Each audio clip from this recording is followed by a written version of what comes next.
Bonsoir tout le monde, bienvenue à cette réunion du 10 décembre. Bon. Excusez-moi, j'attends le Père Noël, ça fait longtemps. J'étais un bon garçon toute l'année, le 10 novembre.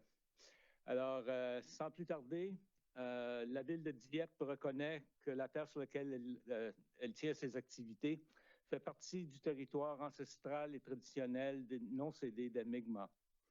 Également, chers collègues, ayons la sérénité d'accepter les choses que nous pouvons changer, le courage de changer les choses que l'on peut, la sagesse de connaître la différence. Alors, encore une fois, bonsoir et bienvenue à tous. Ça nous amène rapidement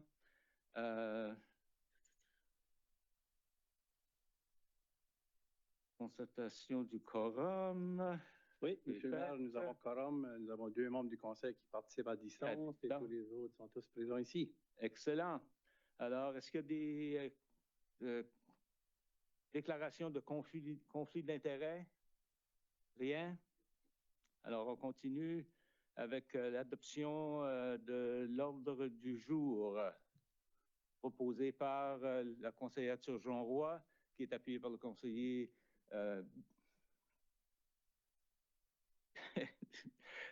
par le conseiller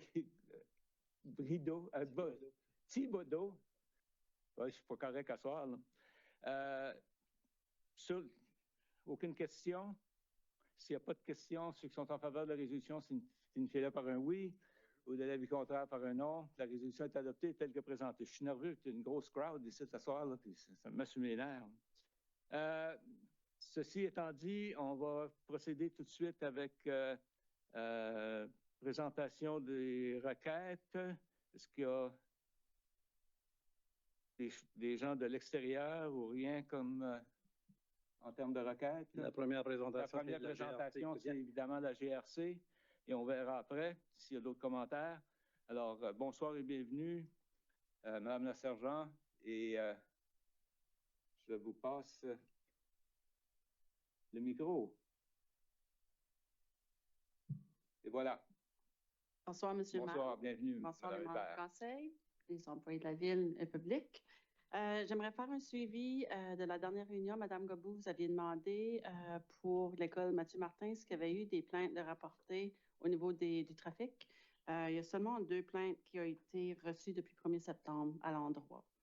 Une, c'est une collision avec un autobus puis un véhicule qui était stationné près.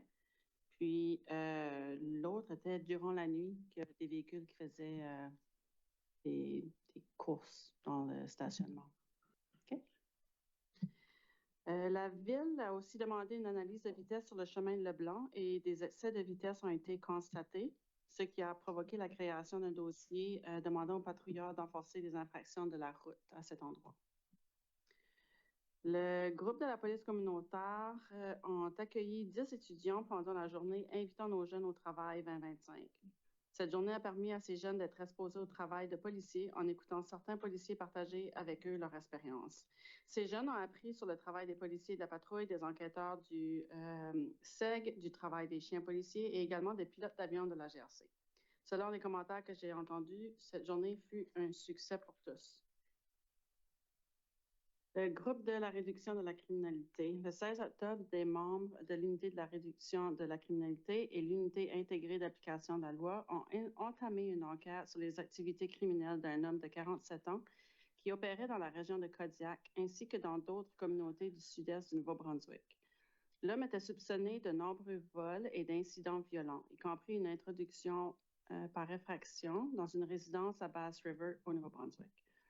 Le 17 octobre, des membres ont réparé une camionnette suspecte près du chemin Berry Mills à Moncton, qui s'est avérée volée. Les membres ont perdu de vue le véhicule, mais l'ont retrouvé plus tard inoccupé sur la rue Bonaccord à Moncton.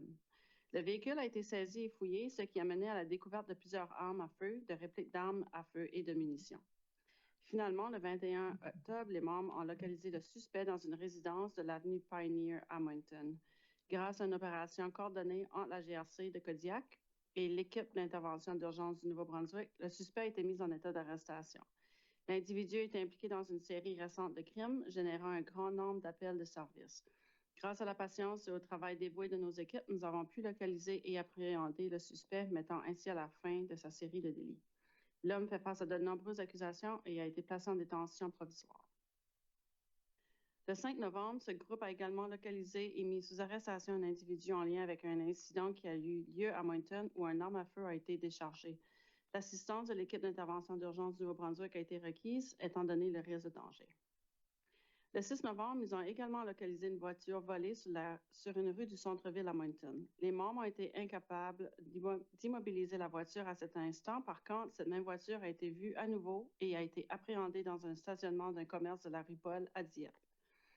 Le conducteur et le passager ont tous les deux été mis sous arrestation. Cette opération a permis à Crew de saisir des stupéfiants, incluant du fentanyl et une arbalète.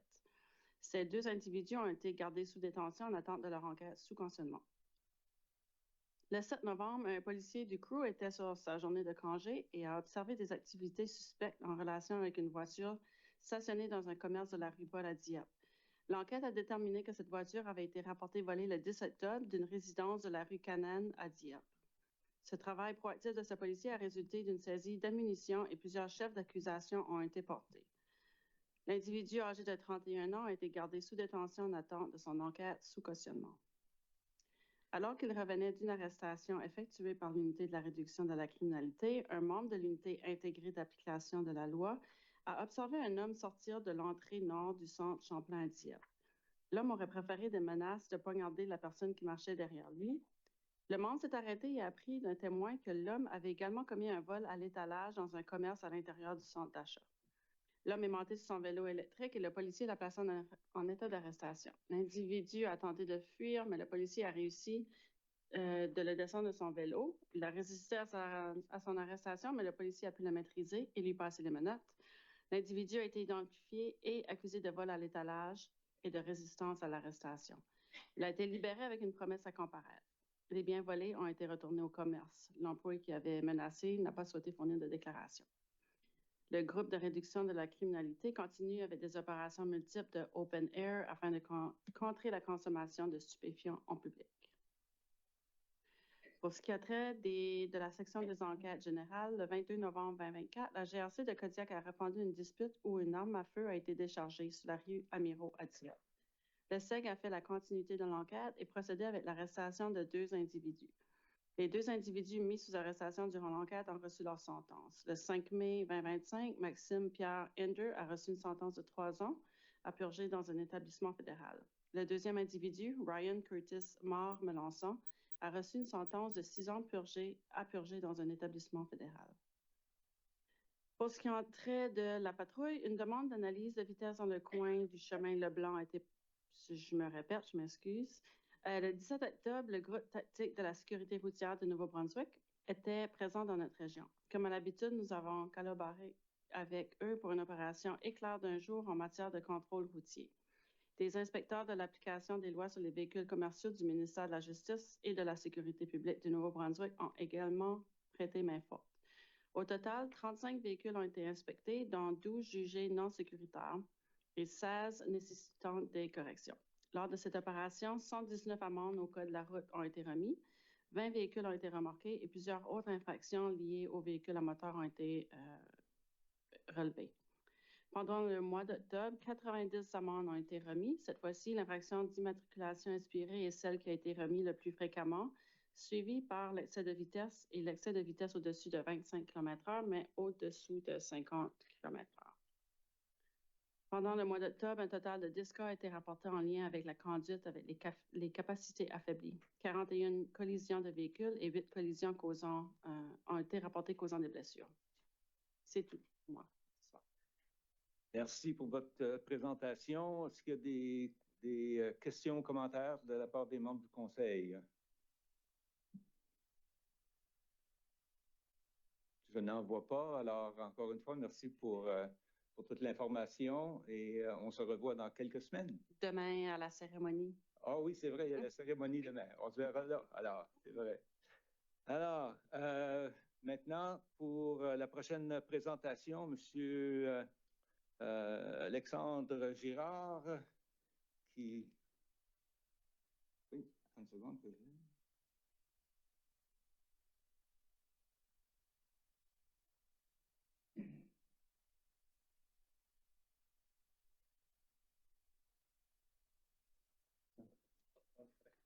OK.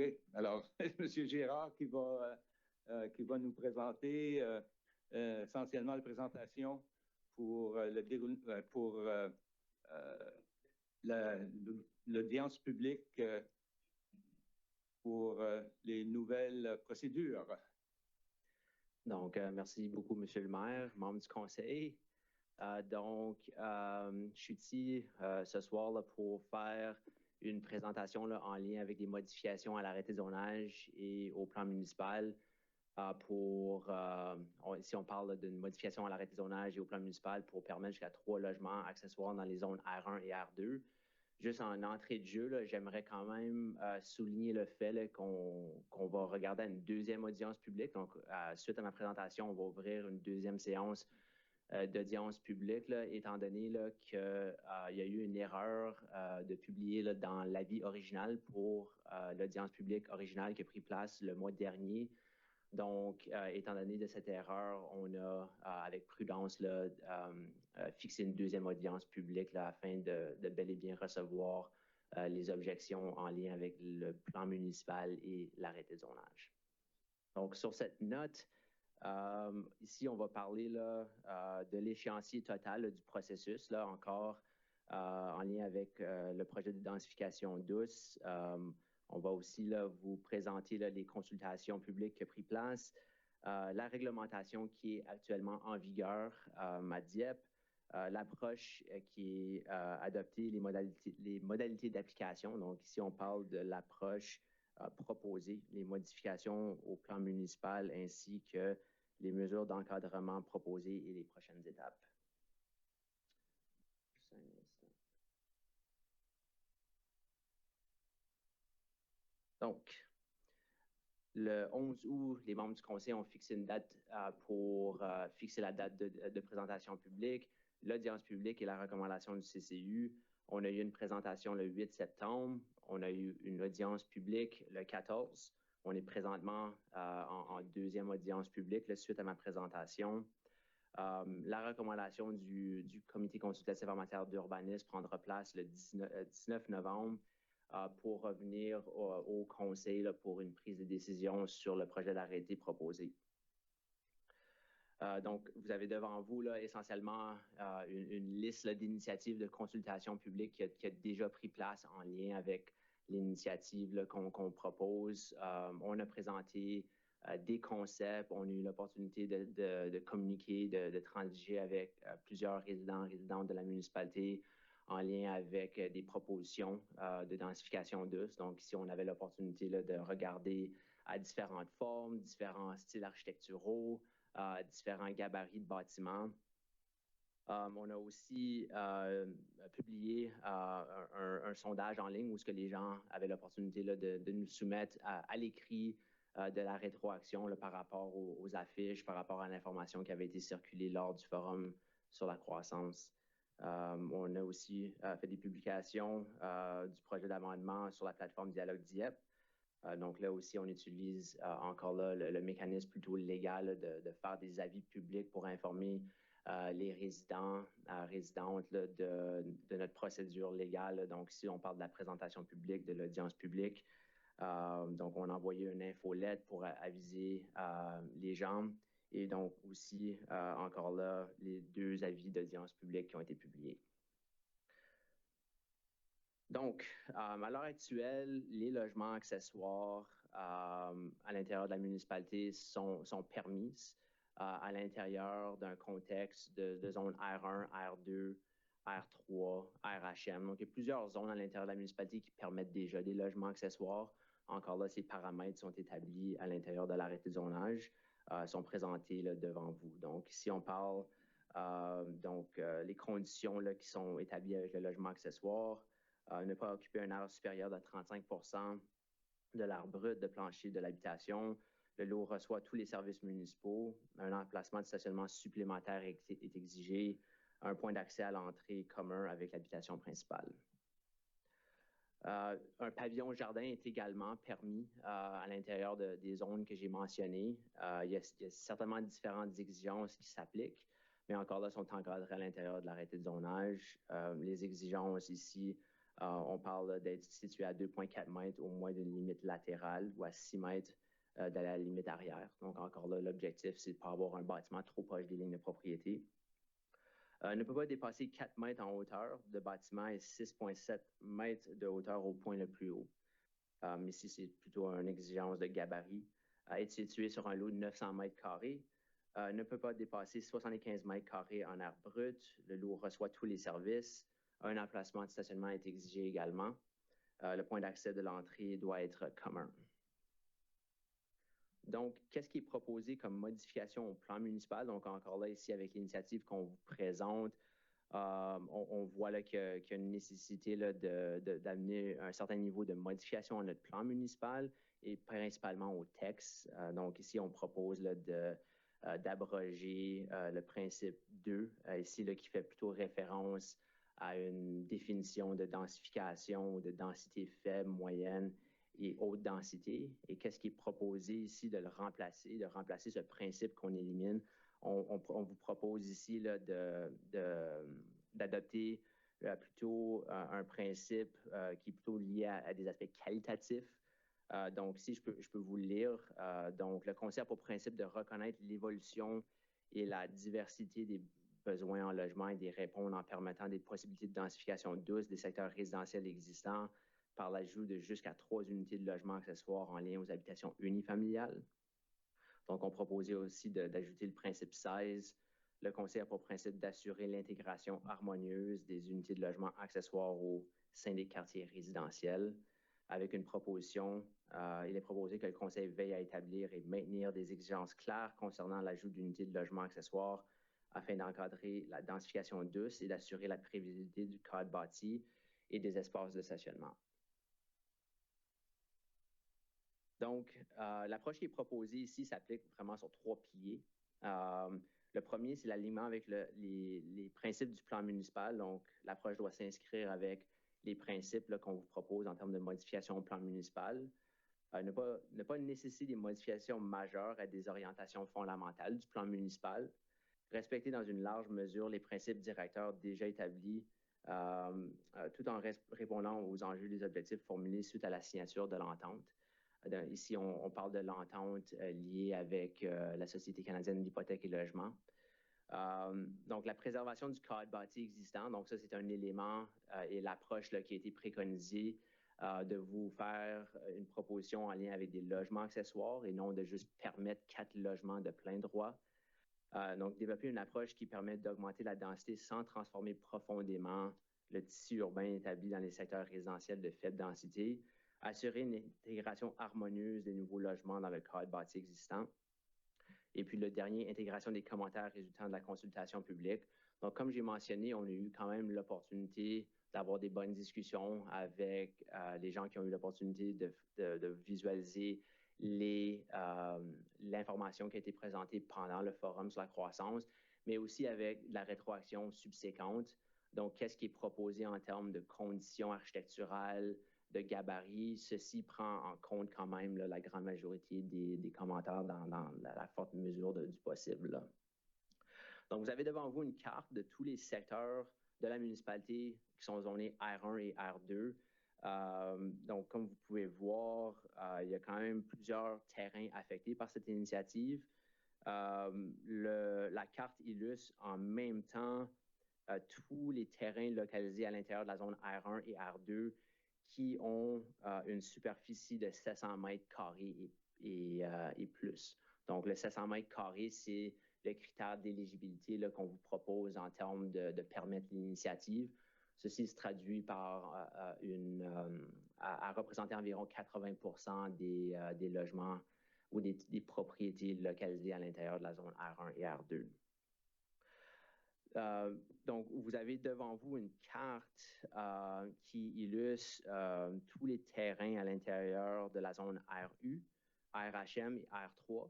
Donc, à noter ici que cette initiative de permettre 4 logements à l'intérieur de ces zones ici c'est déjà autorisé. Donc, c'est déjà un usage ou un aménagement qui est déjà autorisé dans les zones RU, RHM et R3. Donc, encore là, la carte a pour but d'illustrer la localisation de ces zones et aussi des terrains assujettis à cette initiative qui est déjà permis dans ces zones-là. Donc, en termes de mesures d'encadrement pour la densification douce, ici, on propose une taille de l'eau avec une superficie minimale de 700 mètres carrés avec une devanture de 18 mètres sur rue. Ici, on parle, donc on doit identifier au minimum la localisation ou qu'est-ce qui serait considéré encore la maison unifamiliale. On donnerait l'opportunité de transformer le garage, de transformer le sous-sol, de transformer le deuxième étage là, pour ajouter des logements accessoires. Et aussi, il ne faut pas oublier la question du pavillon jardin. Donc, encore là, l'objectif ici, c'est d'essayer de trouver une manière harmonieuse d'intégrer l'ajout de ces logements à l'intérieur même d'un secteur existant, d'une propriété existante. On vous présente ici un peu un gabarit proposé. Donc, comment est-ce qu'on pourrait prévoir le changement du tissu urbain avec l'introduction de l'initiative? Donc, encore là, on voit que l'initiative vient avec une opportunité d'intégrer avec l'architecture du bâtiment existant, avec le tissu urbain, avec la forme urbaine. Limitation de la superficie des logements accessoires. Donc, ici, on introduit ou on veut introduire une notion qu'un logement accessoire ne peut pas comprendre plus gros qu'un certain montant de superficie. Donc, ici, on parle d'aller chercher jusqu'à 80% de la superficie totale du bâtiment ou 75 mètres carrés. Donc, ceci, ce serait un maximum. On ne pourrait pas excéder ce maximum ou ce chiffre-ci. Donc, ici aussi, on introduit la notion du propriétaire occupant requis pour la demande. Donc, cette demande ici serait une exigence là, pour l'octroi d'un permis d'un deuxième logement accessoire à même la propriété.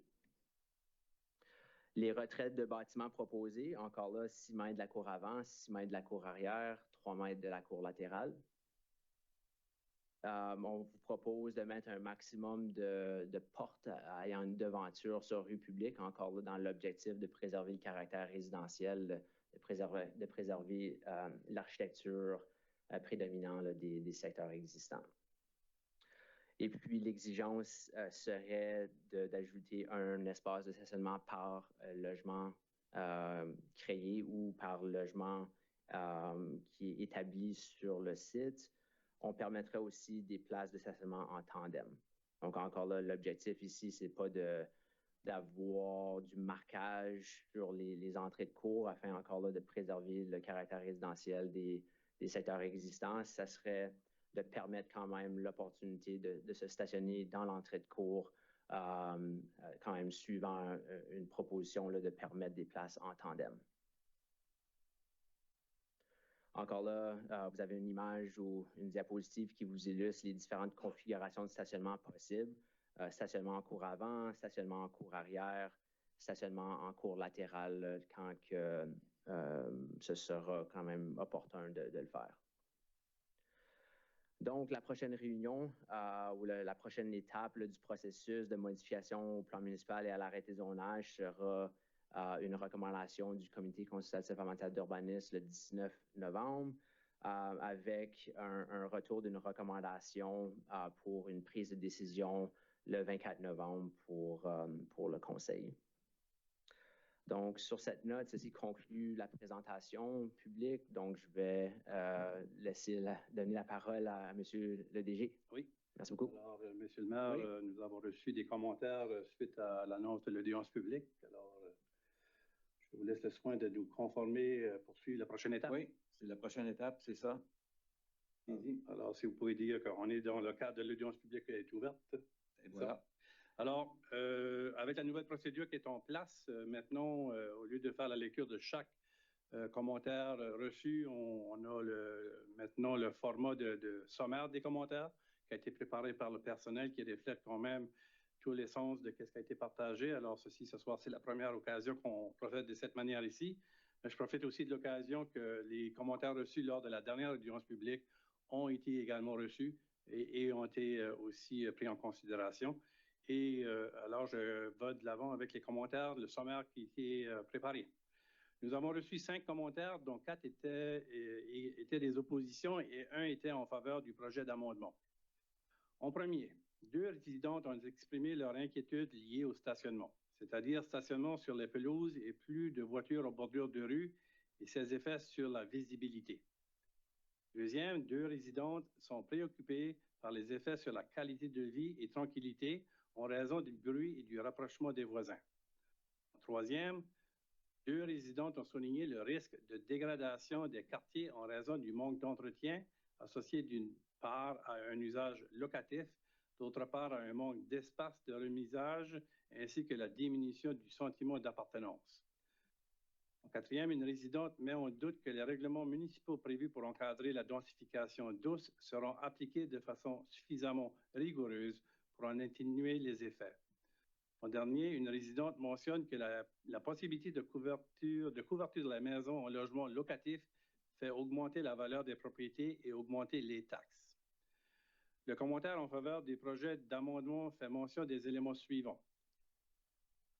Le projet d'amendement permet non seulement d'offrir davantage de logements abordables, mais peut aussi accroître la vitalité des quartiers sans perturber leur caractère résidentiel.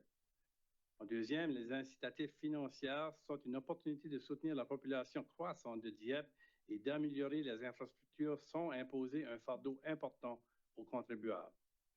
Également, un commentaire était de la nature d'une suggestion, celle d'augmenter la superficie du lot exigé, réduisant ainsi le nombre de propriétaires éligibles. Alors, Monsieur le maire, c'est les commentaires reçus dans le cadre d'un sommaire pour l'audience publique ce soir.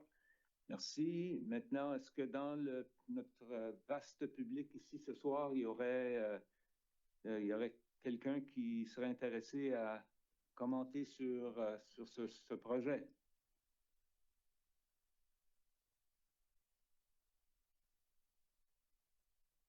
S'il vous plaît, vous identifiez. Bonsoir, Monsieur le maire. C'est Jacques Leblanc, je suis résident de Dieppe. Monsieur Leblanc. Premièrement, je veux vous remercier la Ville pour tout le beau travail de consultation qui a été fait là, au niveau de l'arrêté. Étant familier avec les processus, c'est beaucoup plus que le minimum qui est exigé, puis ça, c'est apprécié. Je veux juste, c'est plutôt une question que j'ai au sujet du pamphlet qui a été laissé à l'entrée ici. Le but de ça, c'est de répondre à des questions qui ont été posées, puis faire des précisions. C'est celui-là sur les Airbnb, là, à la dernière page, qui attire mon attention. Puis, on dit que, en l'absence de réglementation, les logements créés par l'initiative pourraient être loués à court terme, comme sur Airbnb. L'encadrement de ce type d'usage est toutefois possible. C'est là que j'aimerais bien d'avoir des précisions là-dessus, s'il vous plaît. Et merci. Alors, oui, Monsieur le maire, si vous me permettez, oui, puis Madame Luce, s'il y a des informations complémentaires, je t'invite à participer. Oui, on peut encadrer par un arrêté la gestion de toute cette activité-là. Le comment, on n'a pas élaboré le comment et la manière de s'y prendre, mais on a validé que c'était possible qu'une municipalité puisse avoir un système en place pour encadrer cette activité.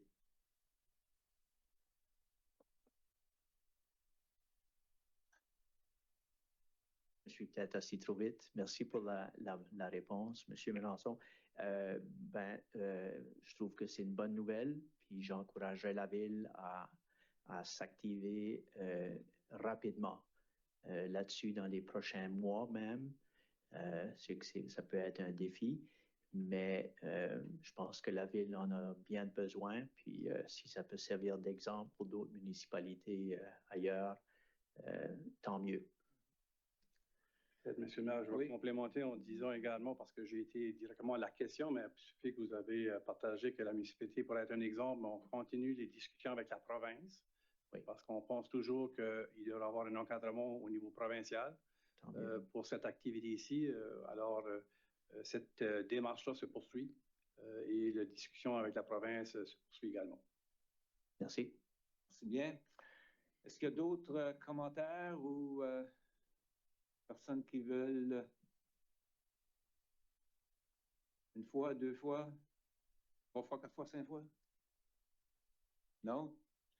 Alors, est-ce qu'il y a des membres du conseil qui voudraient se prononcer sur... Peut-être auparavant, M. le maire, on devrait juste déclarer que l'audience publique est fermée. Si les membres du conseil veulent poser des questions, c'est bon après. Merci bien. Oui. Oui, Mme Godbout.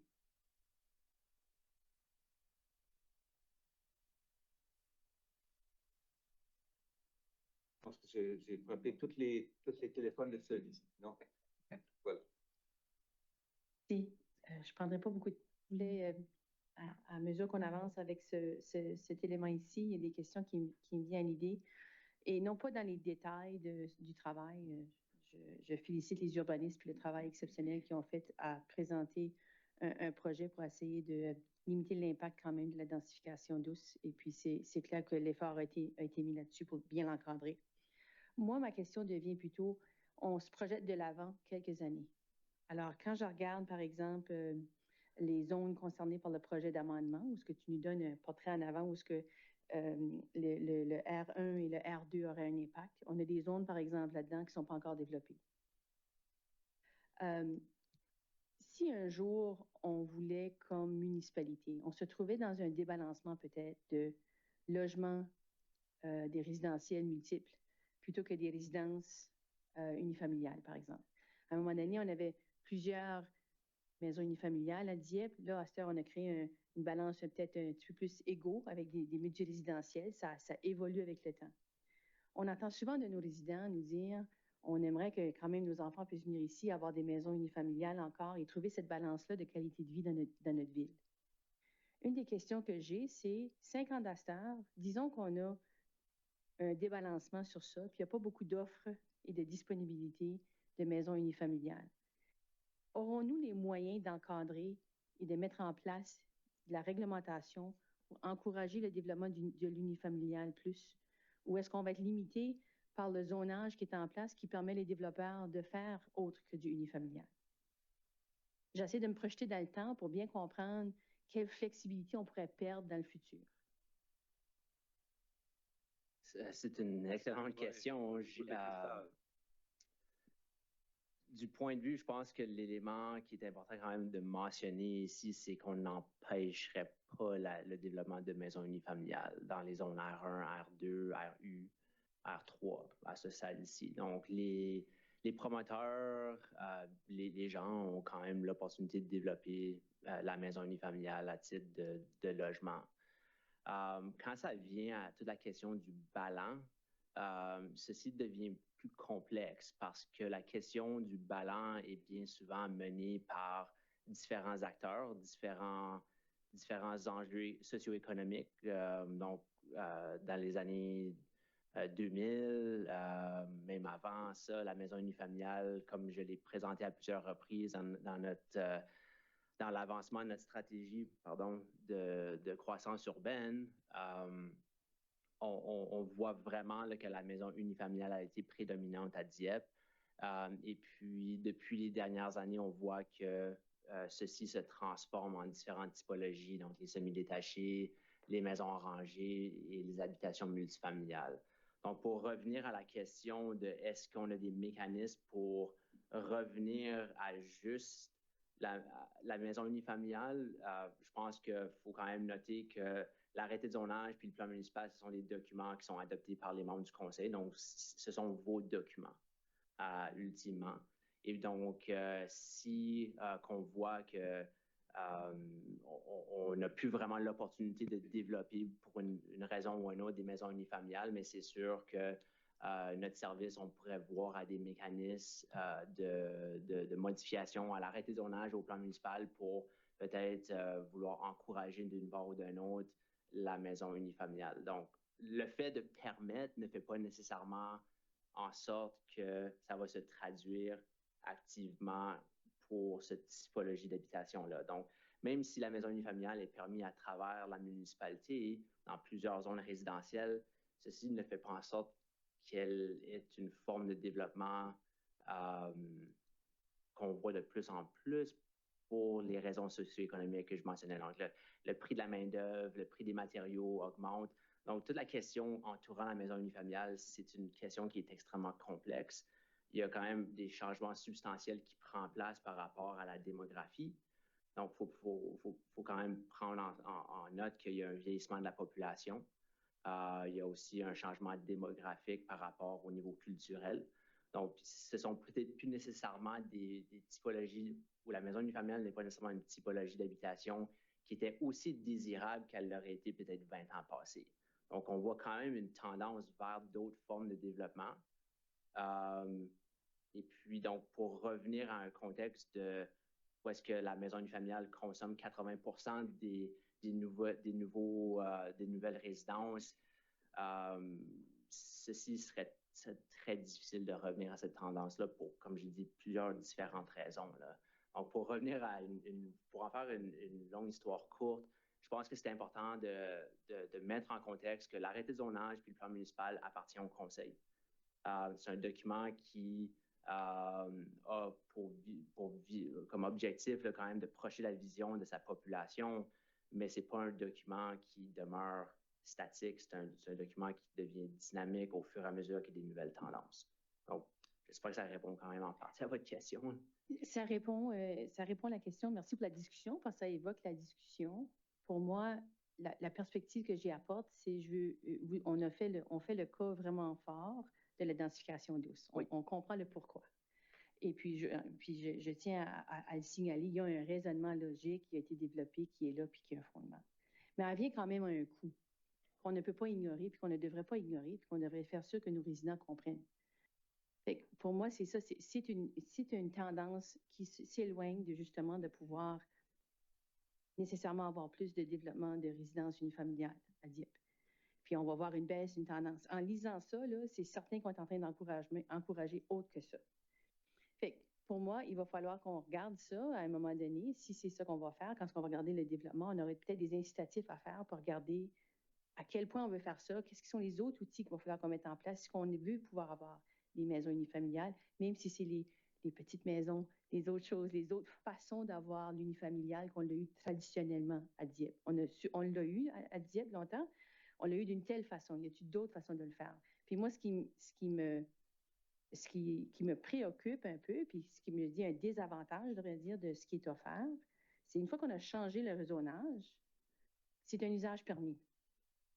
On se l'est fait dire à répétition ici, que quand un développeur arrive pour un permis, puis c'est dans un usage permis, on est en difficulté de leur refuser. Puis, ce qu'on comprend le développement, ben c'est beaucoup souvent plus profitable de développer du multirésidentiel que du unifamilial. Fait il y a une tendance qui se fait, puis un portrait qui se dresse. Fait que je veux juste être clair avec la population que c'est ça le portrait, que ça peut avoir cette influence-là. Il y a un aspect on perd un peu de flexibilité, à ce que je peux comprendre, d'influencer ça. Les outils qu'on a disponibles vont être différents. On n'aura plus l'outil de l'arrêté. L'arrêté sera en place, ce sera un usage permis. On aurait difficulté à venir les voir après ça, puis dire le terrain qu'on veut développer ça, là, puis on va développer des rues, puis mettre on va développer, mais on veut que ça soit des unifamiliales. Alors que l'arrêté ne nous permet pas de dire ça. C'est juste ça que je suis en train de dire. Il y a quand même une perte de flexibilité qu'on parle. On nous enlève un outil comme conseil. Même si on se dit qu'on a tous les outils, on va être un petit peu limité, de ce que je peux comprendre. Si je me trompe, ben, vous pouvez me corriger. Mais si je pourrais peut-être ajouter, si on regarde la carte qu'on a illustrée du zonage RHM et R3, donc ce sont des quartiers qui sont déjà établis en principe, puis où est-ce que ceux-là, sont déjà établis, donc on permettait quand même le développement d'une habitation multifamiliale dans ces zones-là, mais il y a quand même eu beaucoup de développement de maisons unifamiliales dans les zones qui permettaient l'opportunité de développer des habitations multifamiliales. Donc, on a des exemples quand même concrets qui étaient quand même bien illustrés sur la carte où est-ce qu'on a des maisons unifamiliales dans les zones R3 qui permettent des habitations multifamiliales. Donc, je peux voir le point de vue que vous apportez. Je pense qu'un autre point qui mérite d'être mentionné, c'est que notre rôle comme service de planification et de développement, c'est de quand même de garder un œil sur les tendances et puis comme j'ai mentionné, l'arrêté de zonage, c'est pas un document qui est particulièrement statique dans le temps. Donc, s'il y a des éléments de considération, même avec l'initiative qu'on vous propose, on est certainement ouvert de faire un constat d'avoir un regard particulier, puis de vous revenir avec des recommandations si jamais il y a des modifications subséquentes qui ont besoin d'être considérées afin de faire en sorte que la proposition cadre bel et bien de la façon qu'on vous le propose. Donc, à ce point-ci, c'est sûr qu'après avoir, si le Conseil désire d'implanter l'initiative, mais on pourrait se dire que d'ici une période de 2 ans, là, on fait vraiment une évaluation du constat, on fait un constat, on vous fait des recommandations basées sur c'est quoi les choses qui ont bien été, c'est quoi les choses qui ont peut-être un peu moins bien été pour peut-être amener un certain niveau d'éléments de considération là, dans la proposition qu'on vous propose. Merci. So. Merci, Madame Turgeon-Roy. Merci, Monsieur le maire. Je vais faire aussi un petit peu un back to the future, là, nous projeter un petit peu plus dans le futur. C'est sûr que tout de suite, quand je lis les questions-réponses, je pense que c'est quand même vraiment bien. Là, ça répond certainement aux questions du public puis qu'est-ce qui a été véhiculé. Cependant, c'est souvent plus dans qu'est-ce qu'on peut contrôler présentement. On se projette dans le futur, puis c'est beaucoup plus difficile de dire, tout de suite, on peut dire non, ça ne va pas faire ça, mais advenant que la situation change. Quand je regarde que présentement, l'arrêté qui est proposé, un développeur ne pourrait pas acheter une maison puis le transformer, que c'est vraiment le propriétaire en soi qui est capable de faire ce changement-là. Si moi, ça m'intéresse de réaliser ce projet-là dans ma maison qui est unifamiliale, puis que dans 8 ans, je veux vendre ma maison, j'ai le droit de la vendre à qui ce que je veux, ma maison. Puis on le voit dans les grandes villes, qu'est-ce qui se passe? C'est des maisons unifamiliales qui finalement sont transformées en quadruplex, puis que dans plusieurs années, dans 10 ans suivants, c'est des développeurs ou des agences, des realtors qui les achètent. On voit ça dans les grandes villes. Pour moi, c'est ça qui m'inquiète. Mais en tout cas, je veux juste comprendre plus cet aspect-là de l'arrêté, puis voir à quel niveau qu'on peut contrôler et encadrer cette chose-là. Puis ça vient un petit peu soulever qu'est-ce que M. Leblanc a dit au niveau des logements. Mais là, on a eu la réponse. Là. Mais en termes de cette question-là sur le contrôle, là, on dit que tout de suite dans l'arrêté, ça ne le permet pas. Mais dans 8-10 ans d'ici, si je change d'idée que je vends ma maison, je ne vais pas laisser là vitam aeternam là, chez nous. Là.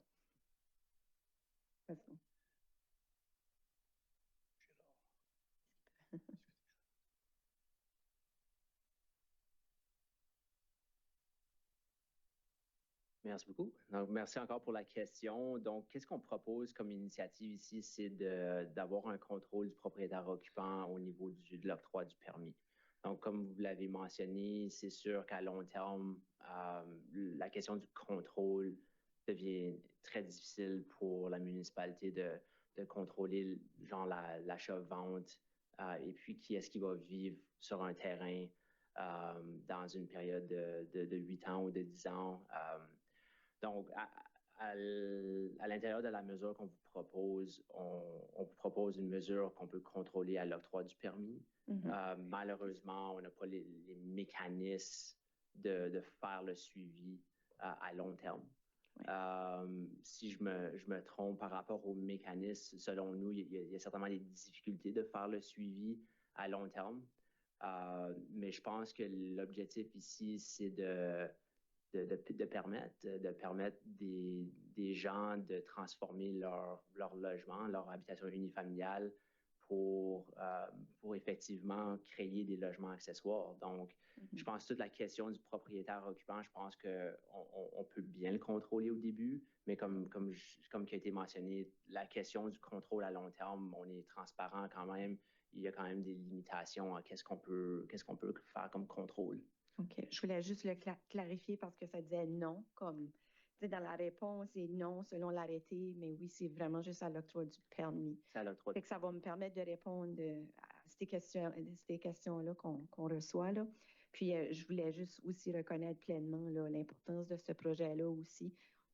Puis, le questionnement est surtout pour comprendre davantage là, où est-ce qu'on s'en va là, avec ça, puis éclaircir des petites choses. Merci. Aussi, juste à noter que les logements accessoires encore là sont déjà autorisés là, dans les zones R1, R2. Donc, il y a déjà des propriétaires occupants qui ont des logements accessoires, mais il y a aussi l'inverse où il y a des gens qui appartiennent peut-être à une maison unifamiliale avec un logement accessoire qui ne sont pas propriétaires occupants aussi. Donc, à ce niveau ici, selon nous, on n'a pas vu la tendance, une tendance plutôt négative vers un propriétaire qui était préoccupant versus un autre. Donc, je pense que c'est quand même à noter là, qu'il y a des éléments qui existent quand même dans le cadre législatif de la municipalité, puis que nous, on n'est pas en mesure de nécessairement vous mentionner que oui, si le propriétaire n'est pas occupant, ça crée spécifiquement ces défis ici. Là. OK. Bon. Dernière petite question. Un autre petit mot, OK, vas-y.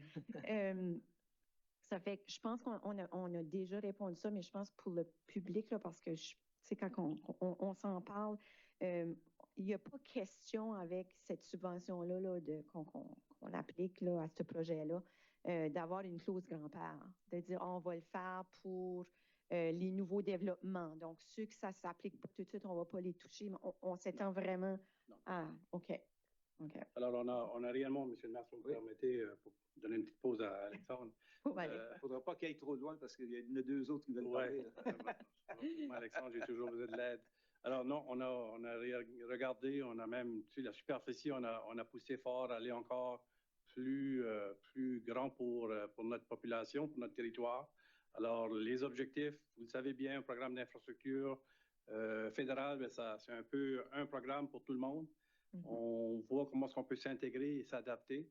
Puis je pense qu'Alexandre en a fait référence tout à l'heure de certaines choses.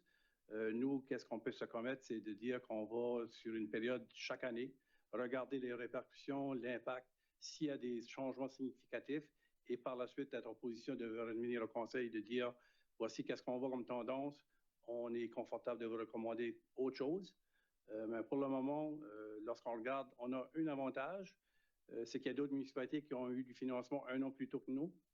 Alors, on voit un peu l'historique et la progression de d'autres communautés à travers le pays, au Nouveau-Brunswick particulièrement. Et le logement, plus qu'un ou deux unités accessoires, ça ne va pas plus que ça. Alors, ça, c'est la tendance. C'est des gros investissements qui prennent place lorsque quelqu'un choisit d'avoir 3 logements accessoires.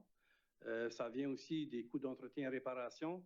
Ça vient aussi avec 3 services additionnels d'eau et d'égout, des assurances, investissements majeurs. Alors, juste dire que, puis ici, on vise le maximum. Est-ce que ça va être la tendance? C'est pas qu'est-ce qu'on perçoit à travers les autres endroits qu'ont le programme de la FACL au niveau de logement accessoires, alors, ou abordables. Alors, c'est ça les tendances qu'on voit, mais pour tout de suite, nous, on travaille avec l'inconnu. Lorsqu'on parle de Airbnb, de logements lucratifs, on en a répertorié 20 à 25 à Dieppe. Alors, la tendance n'est pas dans cette direction-là actuellement. C'est plutôt des logements parce qu'on a le collège communautaire, on a des établissements postsecondaires qui cherchent un logement. Alors ça, on voit un peu plus cette tendance-là, mais on n'a pas les preuves statistiques Canada. C'est qu'est-ce qu'on entend et qu'est-ce qu'on perçoit, puis on pense qu'on est confortable avec ceci. Mais ce soir, ce n'est pas notre recommandation, c'est encore une fois, c'est l'audience publique. On va vous préparer un rapport complet de toutes les répercussions, impacts et positifs, négatifs, qui sera devant vous pour la réunion la prochaine réunion du Conseil le 24 novembre. Merci. Merci. Monsieur Brideau. Merci, M. le maire. Je suis content que notre conseillère, Mme Turgeon-Roy, a levé le sujet. J'ai les mêmes inquiétudes à l'heure actuelle sur ce projet-là, dans le sens que, si je veux, pour bien comprendre, je possède une propriété dans laquelle je suis résident, puis je veux convertir ça en 2 ou 3 unités. Ce que je comprends bien, c'est que faut que je sois d'abord un résident de cette propriété-là. Est-ce que je comprends bien? Le propriétaire, oui. Propriétaire, c'est-à-dire, oui. Et ce qui m'inquiète, c'est que dans le futur, c'est quelle sorte de contrôle qu'on a. Ce que je comprends bien, c'est que tu viens de le mentionner tantôt, c'est très difficile à prévoir qu'est-ce qui va se passer dans 3-4 ans. Moi, je la garde pour 2-3 ans, ma maison, puis je décide de la vendre. Le nouveau propriétaire, lui, il n'y a pas d'exigence comme telle. À ce que je vois maintenant, il n'y a pas de réglementation pour lui. Les locaux ou les unités sont déjà formées, sont déjà là. Mais est-ce qu'on ne peut pas mettre dans le futur un genre de permis restrictif dans le sens que seulement le propriétaire permanent ou de de la propriété. Comment je dirais ça? Le permis ne va pas se transférer sur le nouveau acheteur. On n'a pas de contrôle là-dessus encore. On n'a pas de ligne de conduite encore là-dessus. Alors, suite à cette question que vous avez, qui a été soulevée par le public, on a fait une vérification. Alors, on ne peut simplement imposer lorsque le demandeur, ça soit le propriétaire, et par la suite, on n'a pas de pouvoir d'intervenir. Alors, c'est ça la réponse qu'on a partagée dans le document que M. Leblanc, monsieur le citoyen, je ne peux pas dire le nom de l'adresse, mais c'est ça le document qu'on a développé, questions-réponses de tous les commentaires reçus. Alors, j'invite la population à en prendre connaissance parce qu'on a réellement fait un travail impeccable pour être transparent et l'information complète, et c'est inclus dans ce pamphlet-là. Merci.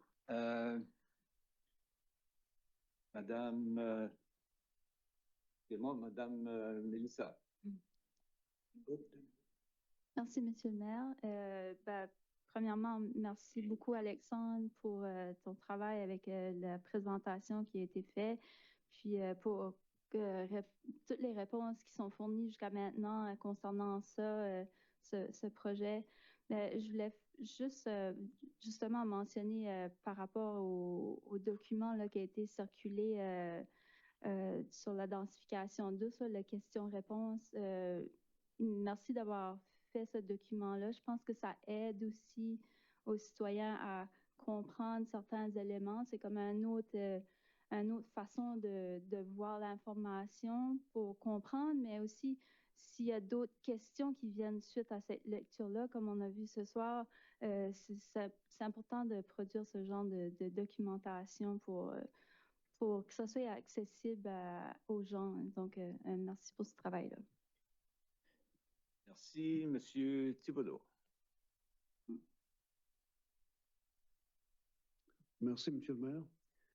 Merci beaucoup pour le travail que vous avez fait à répondre à toutes les questions puis les préoccupations que les gens avaient. Je pense que c'est un travail de moine que vous avez fait, puis je vous en remercie. Je me suis posé une question durant toutes ces discussions, à savoir, est-ce qu'on a un inventaire de combien de lots qui sont de 700 mètres carrés? Yep. Parce que ça me pose la question, est-ce qu'il y a beaucoup de propriétés qui vont rencontrer les exigences? Donc, le critère, on devait se rendre à un seuil qui était acceptable pour la Société canadienne d'hypothèque et de logement. Pour eux, ils voulaient voir que l'initiative était quand même une initiative qui était proposée comme étant une initiative qui était permis de plein droit pour affecter la grande majorité des terrains. Donc, selon eux, leurs critères, c'était environ 80% des terrains. Donc, la réponse ici, c'est que le 700 mètres carrés touche environ à 80% de tous les terrains éligibles dans la zone R1 et R2.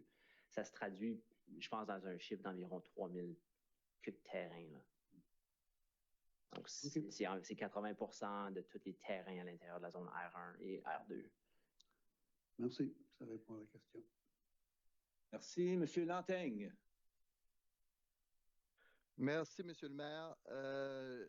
Je ne vais pas répéter tout ce qui a été dit. Là, je suis un peu d'accord avec tout ce que le monde a partagé. Merci pour le travail, merci pour la transparence.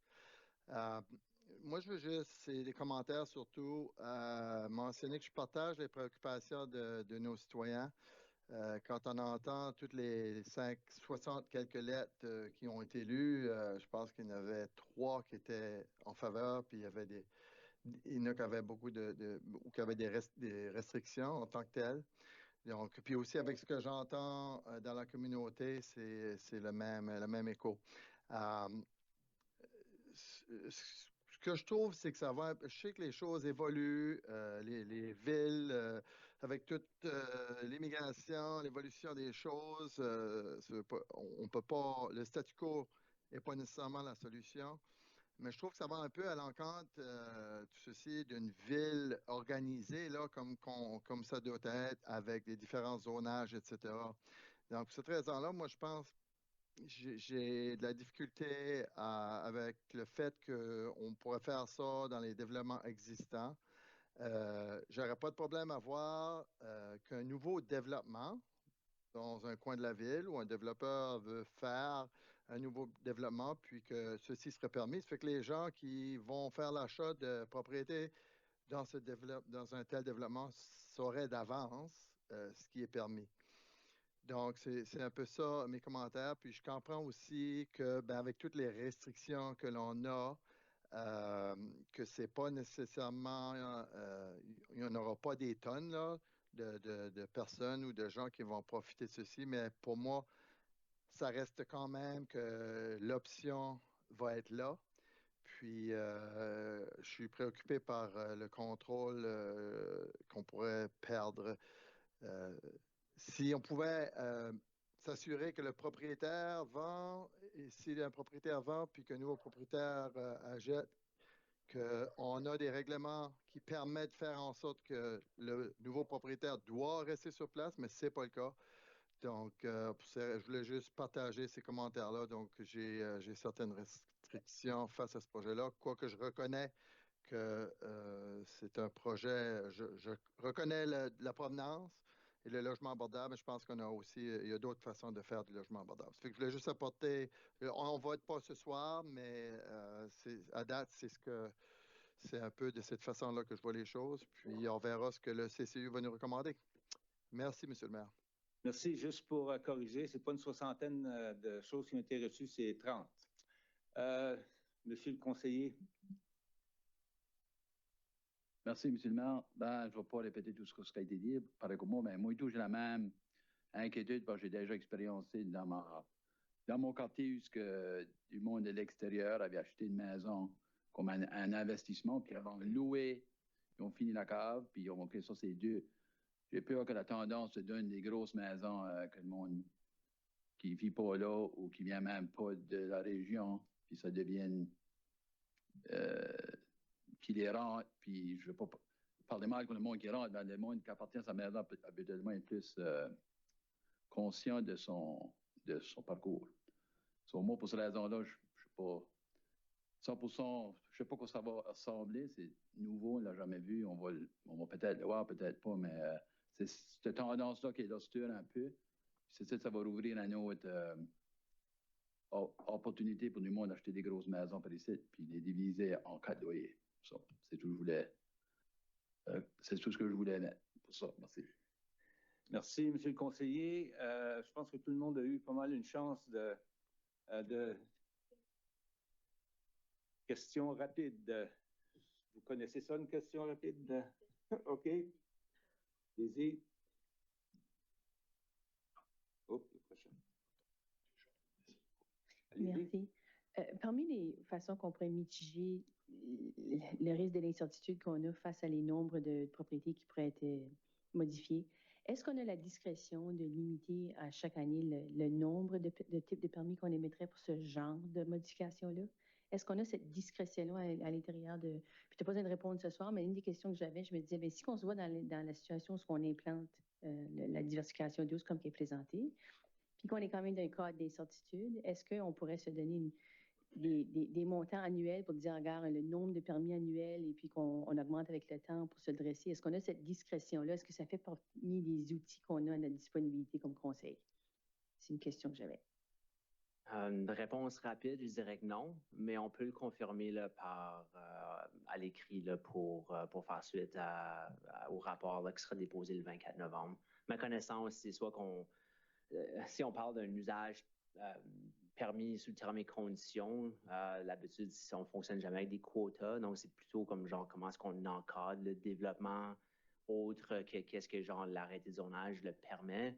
Mais à ma connaissance, moi, j'aurais jamais vu un élément là, de vraiment contrôler le nombre total de permis qu'on peut octroyer pour un type d'usage dans une année. Si je leur formule en disant on veut prioriser d'autres types de développement en priorité, puis on veut que l'administration administre ceux-là en priorité. Mais encore là, nous autres, on administre un arrêté, dont, comme à titre d'exemple, l'arrêté de zonage, si une demande est faite en bonne et due forme, on doit quand même octroyer des permis. Donc, on ne peut pas genre retenir un permis étant donné on a frappé un certain quota où on veut privilégier un certain type d'usage. Si les promoteurs viennent avec des demandes qui sont en bonne et due forme, qui rencontrent nos règlements, on a une responsabilité quand même légale d'octroyer des permis. Merci. Peut-être, M. le maire, si vous me permettez une question, Alexandre, le plan et les objectifs qu'on doit rencontrer au niveau du logement accessoire, c'est quoi le chiffre sur une période de 3 ans qu'on doit atteindre pour maintenir les fonds? À ma connaissance, l'entente mentionnait la création de logements accessoires jusqu'à environ 20 logements accessoires là, sur la période de 3 ans. De 3 ans. Alors ici, on parle de 20 logements accessoires qu'on doit rencontrer pour permettre de recevoir les fonds. Alors, juste pour mettre en contexte du discours et du dialogue qu'on a, mais on aurait peut-être dû se demander cette question-là plus tôt. Alors, tout le monde a eu sa chance. Alors, on vous revient, M. le maire, le 24. C'est ça. Alors, c'est officiellement clos cette discussion, mais on revient plus tard. Le 24, vous nous avez dit? Le 24 novembre, oui. Le 24 novembre. Alors, voilà. Alors, c'est que ça nous amène. Ça nous amène maintenant au...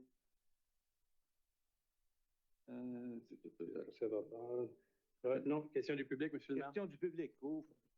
Question de notre vaste public, particulièrement après toute notre discussion. Oups, en une seconde. Voilà. Bonsoir, M. le maire. C'est Jacques Leblanc, résident de Dieppe. Oui, M. Leblanc. J'ai pensé, tant qu'à être ici, j'allais en profiter pour parler d'un sujet que j'ai déjà lancé à plusieurs membres du Conseil. Je sais que vous allez parler du projet d'immobilisation dans pas longtemps. Vous allez l'adopter, celui-là de l'année prochaine. Puis, j'ai fait une demande qu'il y ait un trottoir sur la rue Aucoin qui soit construit. La rue Aucoin, c'est la rue où est l'auberge du Soleil, off le boulevard Dieppe, pas loin du chemin Melançon. C'est une rue assez courte. Donc, moi, je pense que cette rue-là est due pour avoir un trottoir. Je peux parler par expérience. Mes 2 parents, on passe par là. Mon père est décédé, c'est ça. Ma mère habite là, puis je vais là régulièrement. Les gens sont confinés à la propriété parce que la rue est extrêmement occupée avec le trafic qui rentre dans la subdivision. Il y a 2 immenses bâtisses qui se construisent juste en face avec la circulation que ça engendre. Je pense que ce serait un bon candidat pour la ville d'agir là-dessus avant que les 2 bâtisses en face soient toutes remplies de monde. Je pense pas que c'est une grosse dépense. Les feedbacks que j'ai eus, c'est que c'était pas dans le programme original pour l'année prochaine. J'espère qu'il y a quelqu'un, membre du conseil peut-être, qui va avancer cette suggestion-là lors de l'approbation du budget d'immobilisation. Ça va, c'est noté, je pense que... Oui, M. le maire, oui. Je peux quand même, M. Thibodeau a fièrement partagé votre situation, M. Leblanc. Alors, on regarde peut-être d'autres alternatives. Oui, ce n'est pas dans les projections de 2026. On doit faire les plans et devis aussi, comme vous vous en rappelez bien, comme profession de carrière que vous étiez. Mais on regarde quand même une alternative pour donner accès aux sentiers le long du boulevard Dieppe. Alors, le personnel a mis le chapeau de réflexion à l'œuvre. Alors, on est en train de regarder la situation. OK, c'est bon. C'est ça. Je laisse les gens réfléchir à ça puis avoir une solution qui sera aussi applicable pour les gens qui sont dans la subdivision en arrière que les résidents dans le foyer pour personnes âgées aussi. Merci pour votre attention. Merci bien. Alors, quelqu'un d'autre personne, M. le maire? Y a-t-il quelqu'un d'autre qui veut venir nous piquer une jasette? Bonsoir, s'il vous plaît, vous identifiez. Oui, mon nom c'est Philippe Hébert. Je suis investisseur et je fais partie du groupe pour le domaine des roches. Ma subdivision est dans l'ordre du jour, fait que je suis pas certain s'il faut que je présente mon cas présentement au complet. Oui, M. le maire, ma suggestion, c'est peut-être faire une présentation, ça serait peut-être d'attendre au point 11.4.2, alors on pourrait avoir le même sujet en même temps. Absolument, c'est pour ça que je n'étais pas sûr de... d'accord, M. le maire, naturellement. Ça va? Fait que je peux revenir tantôt? Oui. J'ai la permission? Merci. C'est noté. OK. Monsieur le DG. Oui. Ça nous amène à l'item 9.1.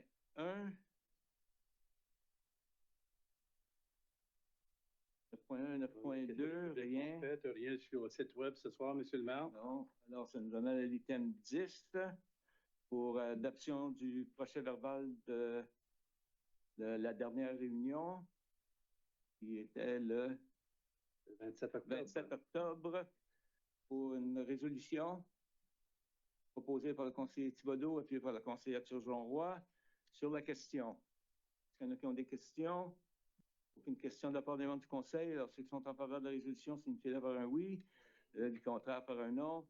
Alors, on a accepté le procès-verbal de la dernière réunion et ça nous amène maintenant au point 11, motion du côté de l'administration au 11.1.1, ratification de directives adoptées à huis clos. Monsieur Mélenchon. Oui, alors merci, M. le maire, membre du conseil. Alors, périodiquement, on rend public des directives qui ont été données au personnel à huis clos. Alors, j'en fais la présentation de 6 ce soir. Plusieurs, mais les 2 premières, c'est des parcelles de terre qui étaient rattachées au prolongement du boulevard Dieppe. Alors, une qui a été adoptée en 2022 et une deuxième pour des achats de terrain également le 8 avril 2024. Le troisième élément, c'est un projet d'expropriation sur des terrains dans la région de la rue Pointe-au-Renard. Alors, cette expropriation-là était pour que la municipalité s'approprie de terrains pour des besoins d'utilité publique. Alors, c'est complété. Une autre résolution pour une autre expropriation pour le boulevard Dieppe du 27 janvier 2025. Alors, l'expropriation est complétée. Je peux vous dire que les discussions se poursuivent quand même avec le propriétaire. Le 5e élément, c'est des achats de terrain sur la rue Marguerite.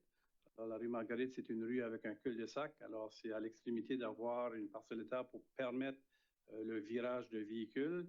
Alors, on a fait un petit achat de terrain pour que ça soit possible. Et le dernier, c'est le prolongement de contrat de concession alimentaire à Uniplex. Alors, l'entente était complétée à la fin du mois d'août. On a demandé un prolongement pour pouvoir aller en expression d'intérêt. Alors, le concours est toujours en marche et la concession est toujours présente à Uniplex. Alors, M. le maire, c'est pour la lecture par les membres du conseil ce soir. Merci bien. Alors, qui veut en faire la lecture? Allez-y. M. Brideau. Brideau. Pas l'autre. Non, l'autre. Merci, M. le maire. Alors que le Conseil ratifie les directives adoptées lors de réunions du Conseil tenues à huis clos portant sur les sujets suivants. Numéro 1, achat de 9 parcelles de terrain, prolongement du boulevard Dieppe, adopté le 8 août 2022. Achat de terrain boulevard Dieppe, adopté le 8 avril 2024. Expropriation unie, NID 946673 et le 946731, le 924324 et le 704-25-202 rue Pointe-au-Renard, adopté le 13 mai 2024. Expropriation du boulevard Dieppe, excusez, je reprends. Expropriation sur le boulevard Dieppe, adopté le 27 janvier 2025. Achat de terrain, NID 70 012745 et le 7044450, qui est une portion sur la rue Marguerite, adoptée le 10 février 2025.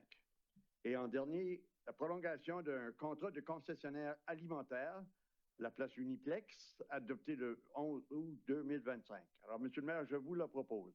Merci, qui est appuyé par la conseillère Jeannet sur la question.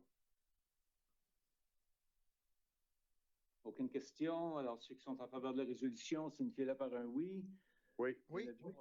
De l'avis contraire par un non. La résolution est adoptée telle que présentée. Au 11.2.1, M. Melançon. Alors, vous avez bien vu que la rue de Sainte-Thérèse est complétée, la section entre l'Acadie et la rue Paul. Le projet est complété, mais il y a eu quand même certains petits imprévus, dont des éléments souterrains qui n'étaient pas dans les plans et devis, parce que l'âge était un peu plus âgé que les plans, j'imagine. Alors, il y a eu des coûts additionnels au point la rue Paul-Sainte-Thérèse. On a aussi dû faire certaines bordures et clôtures le long du sentier. On a un peu fait plus de restauration des entrées à certaines propriétés et ça a occasionné un peu plus de supervision de la part de nos ingénieurs. Alors, c'est devant vous pour avoir un coût qui est de 60 000 $ pour le contracteur Beal & Inch Construction. Un montant aussi de 30 000 $ pour le service d'Englobe pour la supervision et d'aller chercher un transfert budgétaire d'une somme de 125 000 $ total qui comprend tous les éléments qui ont été inclus. Alors, c'est pour l'approbation d'ajouter au contrat qui a été donné au conseil municipal. Merci. Pour en faire la lecture, M. Thibodeau.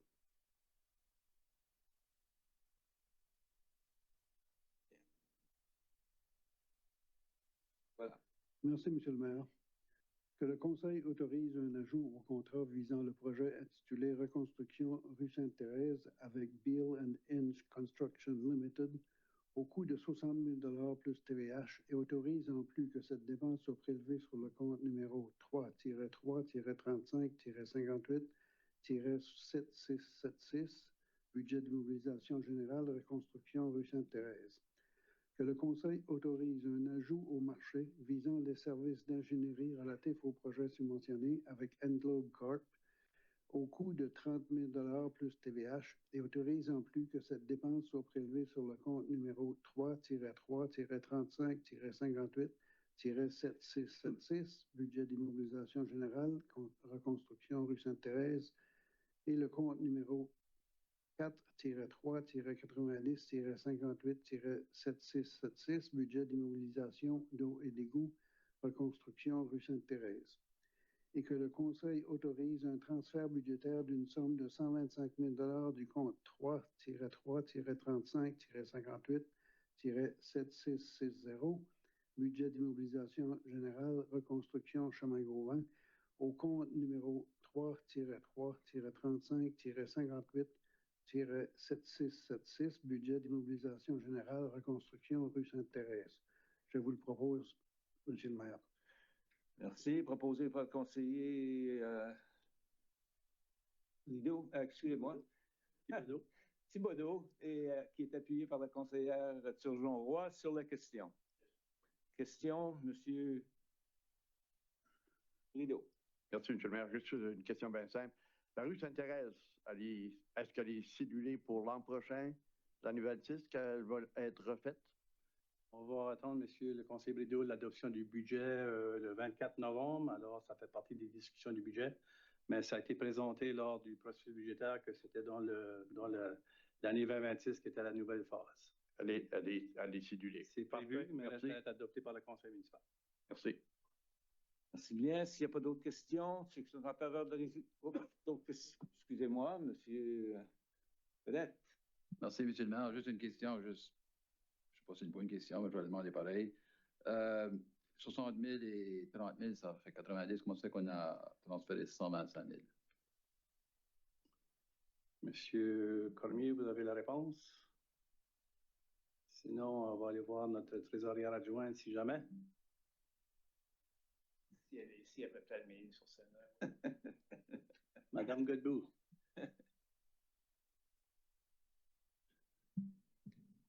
Il y a des montants pour la clôture, en fait, qui est comme 11 000 $. Donc, il y a des petits montants qui n'étaient pas assez élevés pour être dans la résolution, mais qui sont quand même ajoutés au 90. Merci. Oui, conseiller Thibodeau. Merci, M. le maire. C'est aussi au sujet du 125 000. Je présume qu'il y avait un surplus à la reconstruction de la rue Gauvin. Il restait des surplus. C'est bien ça, oui. D'accord, merci. Merci. Merci bien. Je ne vois pas d'autres questions. Alors, ceux qui sont en faveur de la résolution, signifiez-le par un oui. De l'avis contraire, par un non. La résolution est adoptée telle que présentée. Qui nous amène au 11.3. Point 1, adoption du plan directeur pour les parcs et espaces verts. Oui, alors du travail assez de longue haleine qui a été entamé il y a plus de 12 mois. Alors, consultation, travail avec un expert, une firme d'experts. Le conseil municipal a été aussi avisé et informé de toute la démarche. Et une présentation a eu lieu le 20 mai 2025 du rapport qui est devant vous. Alors, ce soir, pour avoir un alignement sur nos planifications futures, on vous demande d'accepter le dépôt du plan directeur pour que le personnel puisse travailler avec. Et je le répète, c'est un plan. Alors, on l'adapte avec nos moyens, nos capacités et de toutes nos priorités qui font partie de la réalité du monde municipal à Dieppe. Alors, c'est pour le dépôt qu'on puisse travailler avec cet outil. Merci pour la lecture de la résolution, Mme Turgeon. Ouais. Merci, M. le maire. Que le Conseil accepte le dépôt du plan directeur des parcs et espaces verts 2025-2034. Je le propose, M. le maire. Merci. Proposé par la conseillère Turgeon-Roy, qui est appuyée par la conseillère Jeannin sur la question.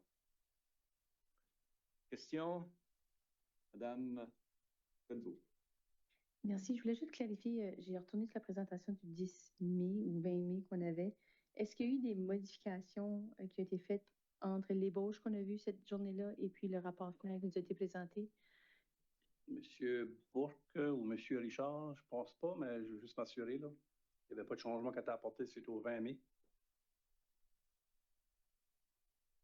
C'est mieux d'avoir la bonne réponse en même soirée.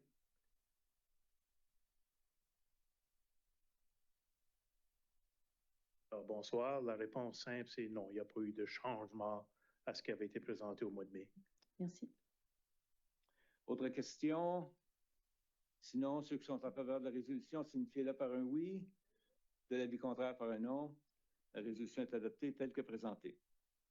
Au 11.4, planification et développement, 11.4.1, recommandation du CCU.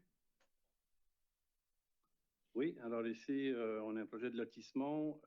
Le personnel a fait l'analyse et aucun besoin de terrain d'utilité publique. Alors, on recommande, il était recommandé qu'on prenne l'argent, le 8% de la valeur marchande. Ça a été recommandé également par le comité consultatif en matière d'urbanisme. Alors, c'est pour approbation de cette recommandation ce soir. Merci. Pour le montant de 21 600. Excusez, monsieur. Merci, merci. Madame Jeannet. Merci, monsieur le maire. Que le Conseil accepte la recommandation du comité consultatif en matière d'urbanisme visant l'acceptation du plan modificateur provisoire du lotissement Broadway Place et accepte en plus que le promoteur verse la somme de 21 600 $ au lieu de terrain d'utilité publique, laquelle équivaut à 8% de la valeur marchande des terrains du dit lotissement. J'en fais la proposition. Merci. Proposé par la conseillère Jeannin, qui est appuyée par le conseiller Brideau sur la question. Question, M. Godet. Merci, M. le maire. J'ai une question juste pour encore pour le 8% de terrain d'utilité publique, ça, ils payent le 8%. Parce que c'est dans industriel, c'est dans une zone industrielle. Ma question est pour ce lot-là, était-il appartenu parce que c'était Expansion Dieppe qui a vendu ce terrain-là ou qui l'appartenait? Non, de mémoire, là, c'était appartenu au privé qui a été acheté par un autre privé. Ah, privé. Je voulais faire une comparaison, si ça serait... je sais qu'on a eu un appraisal, là, mais si ça aurait été notre terrain ou qu'on l'aurait vendu à travers l'Expansion Dieppe, si ça aurait été... La valeur aurait été la même chose à peu près que du pied carré. L'expérience des évaluations, c'est pas mal un peu la même approche pour chaque firme. Okay. Puis il y en a juste quelques-uns dans la région, alors on pense que la valeur d'évaluation est la bonne. Monsieur Girard a peut-être d'autres choses à complémenter, monsieur le maire. Alexandre. Oui, Alexandre.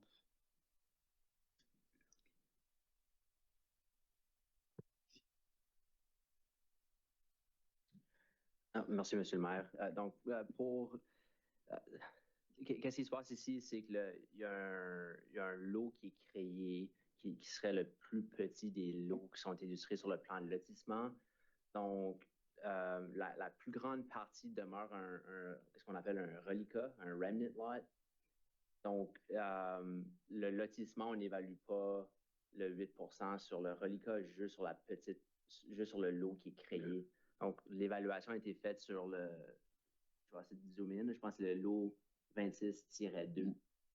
Donc, le 21 000 représente 8% de la valeur marchande du lot 26-2. Ouais. Non, c'est que la seule question, c'est que la question que je me demandais, c'est quand est-ce que à l'exploration d'IEP, on va pas mal des terres là-dedans, le parc industriel, puis je me demandais qu'est-ce qu'était la formule. Alors, je pense pas qu'ils le fassent à travers. C'est comment est-ce que c'est vendu le pied carré? C'était ça ma question, si c'était comparable. C'était ça que c'était. Ouais. OK, merci. Merci. Autre question? Sinon, ceux qui sont en faveur de la résolution signifieraient par un oui. L'avis contraire. L'avis contraire par un non. Alors, c'est accepté tel que présenté.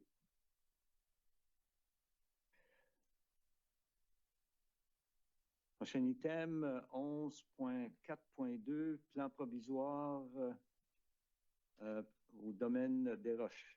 Oui, alors ici, il y a une particularité à ce dossier ici, puis je sais que le développeur ou l'équipe de développeurs sont ici. Je vais faire une synthèse et M. le maire, si vous voulez lui permettre la parole, certainement vous pourrez le permettre. Alors ici, vous avez un exemple de toute la réforme municipale et l'annexion de territoire. Alors, il y a une subdivision qui est dans le nouveau territoire qui a été annexé à la ville de Dieppe. Le développeur avait un plan d'affaires et tout qu'est-ce qui s'ensuit. Suite à toute la réforme, mais maintenant, ils se doivent de respecter les conditions et les règles de la municipalité. Alors, parce que auparavant, c'était par l'entremise de la CSR, la Commission régionale des services de la région 7. Alors ici, nous, on applique l'élément des terrains d'utilité publique selon le plan maître que vous venez d'adopter. Alors, c'était la pratique qu'on avait mis en place depuis le début de l'année. Le développeur était en désaccord avec cette approche, mais nous, on se doit de vous recommander qu'est-ce que le plan maître des parcs nous impose.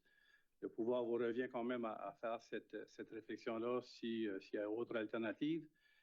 Alors ici, vous avez devant vous un projet de lotissement qui nous demande de considérer un terrain d'utilité publique.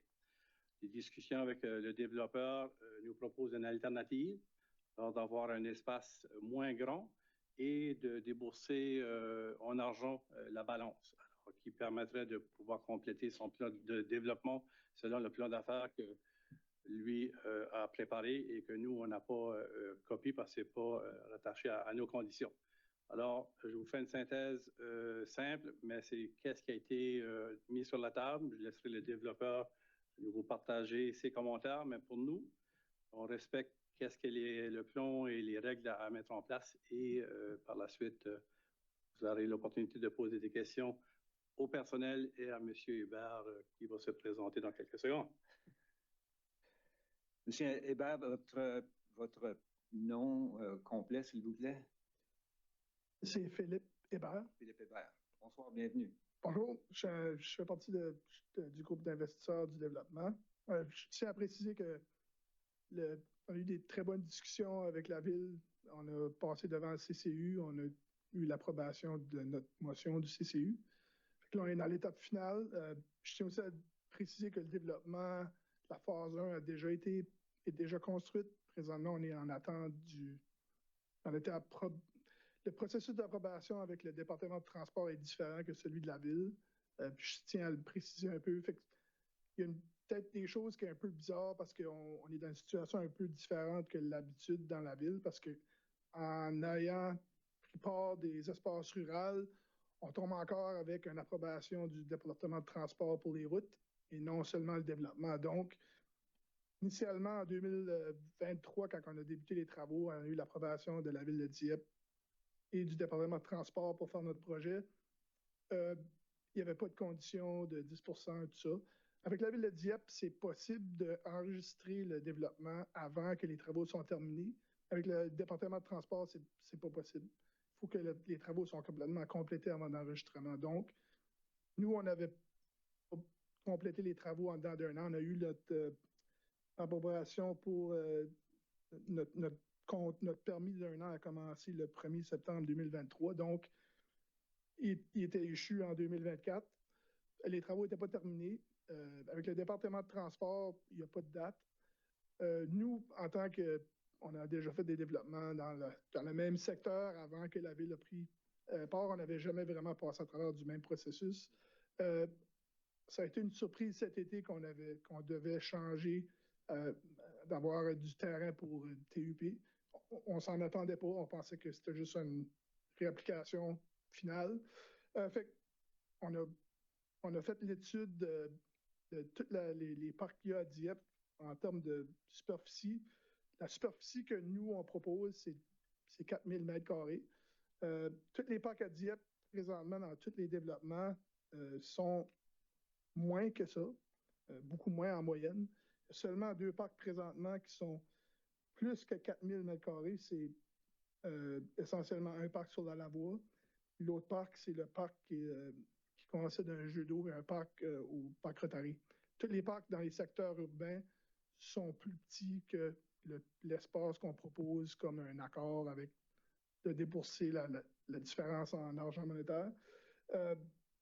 Autre chose aussi, c'est qu'il faut, quand on parle de développement rural ou des développeurs qui sont présentement, qui essaient d'avoir des subdivisions dans ces secteurs-là avec un 10 si on regarde en termes de densité, on a seulement 28 lots sur à peu près sur notre développement au complet, tandis que dans le même 10 dans une région urbaine, on dessert 28 personnes sur le développement pour avoir un terrain, un TUP ou un parc, tandis que dans une région urbaine, on est à peu près 7,4 fois.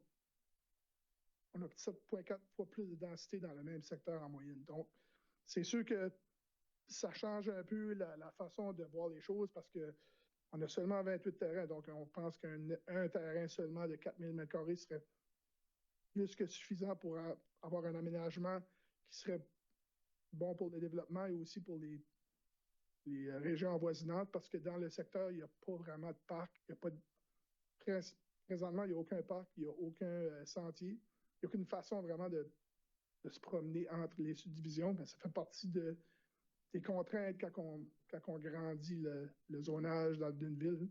Fait que, essentiellement, nous, on pense que le 10 c'est un peu excessif en termes de prendre possession de 4 terrains sur notre développement, puisqu'initialement, nous, on avait 0. On en concède un. On croit qu'en concéder un, c'était pas surtout l'endroit qu'on a décidé de le concéder. C'est avec quelques très bons meetings avec la ville. On a donné un lot qui était quand même assez important pour nous, mais on pense que c'est quand même c'est un lot qui est adjacent à la rue du domaine nature. Donc, les gens de la nature auront accès directement au parc en même temps. Si jamais il y a un parc, on va dire le TUP. Puis c'est ça, fait que nous, ça fait depuis le début septembre que le développement est terminé pour la phase 1. On est en arrêt présentement. Le département de transport a fait son inspection finale, tout est accepté. On est juste à l'attente de la décision finale du comité pour avoir notre transfert pour être capable d'enregistrer notre développement. Quelqu'un qui peut... Alors ici, Monsieur le maire, oui.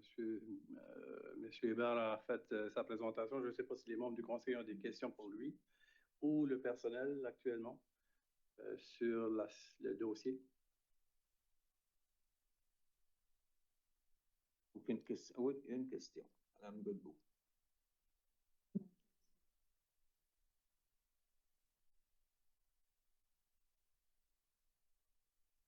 Merci, Monsieur le maire. Quand je regarde la résolution qui nous est présentée, si je regarde ce qui a été fait au CCU, ils ont divisé le vote. Hein. Ils ont fait 4 différents votes. Ils ont divisé les enjeux. Est-ce que nous autres, c'est présenté comme un enjeu tout ensemble? J'ai noté, je regardais les communications qui ont été faites pour le CCU. Le CCU a distingué un peu dans leur vote pour qu'ils puissent être d'accord avec certaines des recommandations de la Ville, mais se distinguer sur un autre. Alors, je voulais juste clarifier qu'est-ce qui s'était produit là. Et puis, quand je regarde la résolution qui est présentée au Conseil, ça semblait être d'un tout. Donc, je voulais juste clarifier ça. Donc, le rapport qui a été présenté au CCU, étant donné qu'il y avait un élément que le personnel recommandait d'une direction, surtout sur la composante du terrain d'utilité publique, on a quand même présenté des scénarios aux membres du CCU là, afin de les encadrer dans leur prise de décision, sachant que quand même la proposition que le promoteur proposait respectait l'arrêté de lotissement, mais que du point de vue du personnel, la proposition ou la recommandation du personnel du comité de développement interne recommandait quand même le 10 %. Donc, c'est sûr que dans la résolution que vous avez devant vous, il y a la question du nom de la rue. Mais ici, la question du terrain d'utilité publique vous est présentée selon la recommandation du personnel de prendre le 10 %. Mais sachez que si les membres du conseil désiraient d'aller dans la direction d'accepter la proposition du promoteur telle que présentée, ceci respectait quand même l'arrêté de lotissement. C'est juste que la proposition n'est pas exactement consistante avec le plan directeur sur les parcs et espaces verts qui était en vigueur. Puis si j'ai bien compris, la recommandation du CCU était d'accepter la demande du promoteur. C'est ça. La proposition du promoteur qui laisse 4000 mètres carrés et le restant en argent, en espèces, 5,4 % en valeur monétaire. Puis la résolution qui nous est présentée, par contre, serait de ne pas accepter la recommandation dans ce cas-là du CCU. C'est ça. Alors, Madame la conseillère, Monsieur le maire, si le conseil souhaite changer faire une modification, on a une ébauche de résolution. Si jamais que vous voulez aller là, on est prêt. Si jamais, mais c'est votre décision.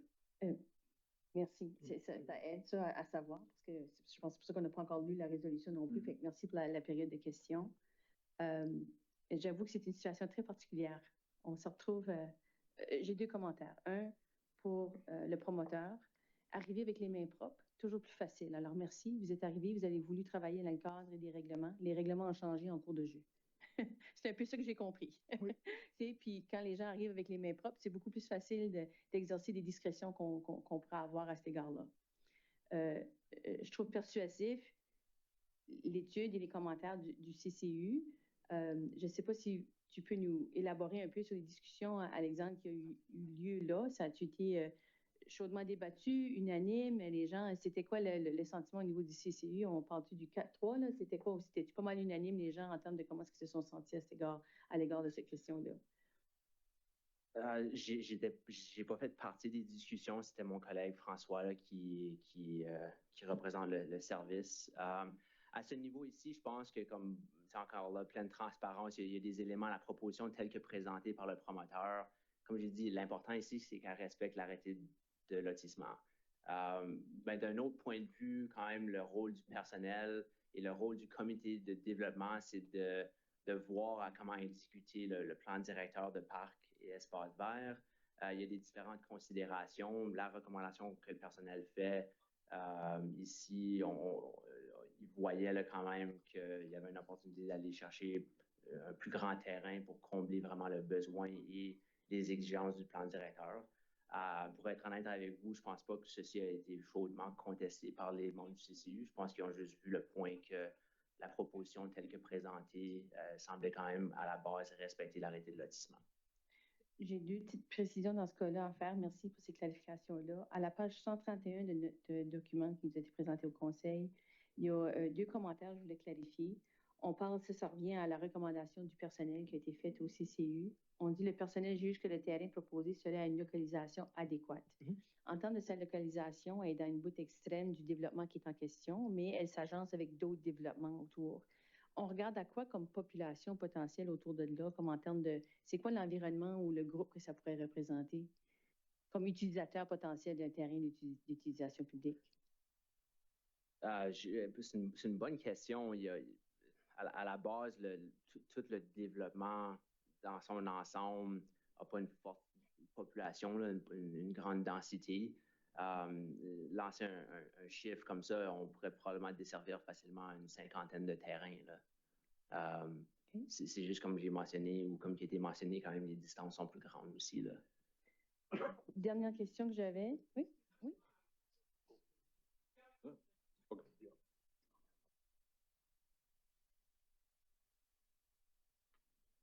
Oh, OK. Oui, de retour. Durant la réunion du CCU, malgré le fait qu'eux, ils font leur job, ils peuvent pas ils n'ont pas le choix de dire ce qu'ils disent, mais je veux noter que le personnel on travaille avec moi vraiment fort. On avait une présentation, j'ai quelques pages avec moi, on avait tout ça. Fait que c'était un peu plus facile à voir, un peu le contexte. Aujourd'hui, c'était un peu plus difficile parce qu'on ne l'a pas devant vous, mais c'était pas une discussion chaude, c'était juste ça a pris quand même une bonne demi-heure juste pour se mettre en contexte, vu que c'est quand même une situation un peu bizarre, qui n'a pas vraiment arrivé souvent. Mais c'est une situation qui va peut-être continuer de se produire. Donc, je crois qu'il pourrait y avoir des discussions dans le futur envers quand on prend possession d'un endroit rural, est-ce qu'on devrait changer un peu nos arrêtés de zonage? Mais c'est une autre conversation, mais ça s'est bien passé, mais c'était juste, je comprends que c'est un peu difficile de voir ou de percevoir un peu ce qui s'est passé à la réunion parce qu'il y avait quand même, avec le personnel, il m'avait quand même un peu coaché, on avait eu quand même une bonne réunion. Fait que c'est pour ça que ça peut être un peu vague ou un peu difficile à voir, mais ça s'est quand même bien déroulé durant la réunion. Merci. Ça me surprend pas. On a des gens très professionnels qui se comportent de façon professionnelle. Moi, ma dernière question, c'est on parle de la superficie du TUP, qui était un point que je pense que vous avez élaboré. Dans les documentations de la recommandation, on se réfère au plan directeur de Parcs et Sentiers de 2014, qui était en belle et due forme en fonction au temps de la réflexion. On vient 5 minutes passées d'adopter un nouveau plan. Pouvez-vous nous donner un contexte si le nouveau plan vient reconfirmer la même décision ou est-ce que ça aurait un impact ou d'autres choses? Est-ce qu'il y a quelque chose là-dedans qu'on pourrait se fier dessus pour prendre une décision ce soir?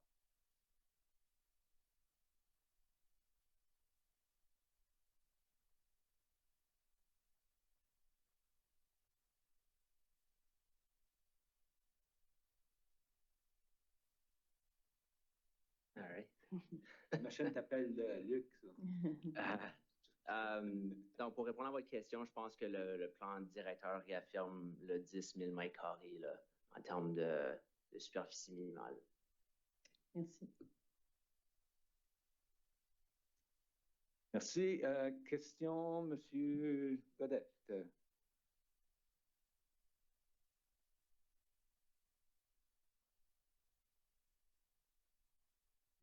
Merci, M. le maire. On a dit déjà une situation comme celle que le plan, on peut en avoir d'autres dans le futur que des projets de construction ont commencé avant la réforme municipale. Puis on est difficile à répondre, mais ceci, c'est quand même une première fois que ça nous arrive. C'est la première fois. Oui. OK. Puis, M. Girard, je ne sais pas si vous avez eu d'autres conversations qui sont similaires.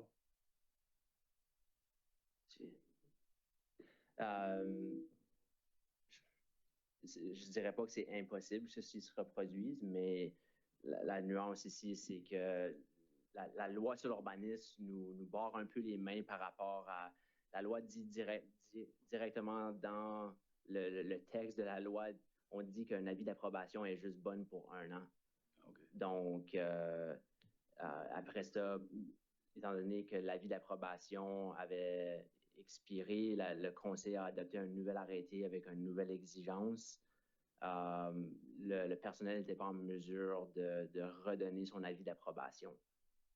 Donc, là, on se retrouve dans une situation comme ceci, où est-ce que le promoteur doit maintenant rencontrer au minimum l'exigence de l'arrêté de lotissement.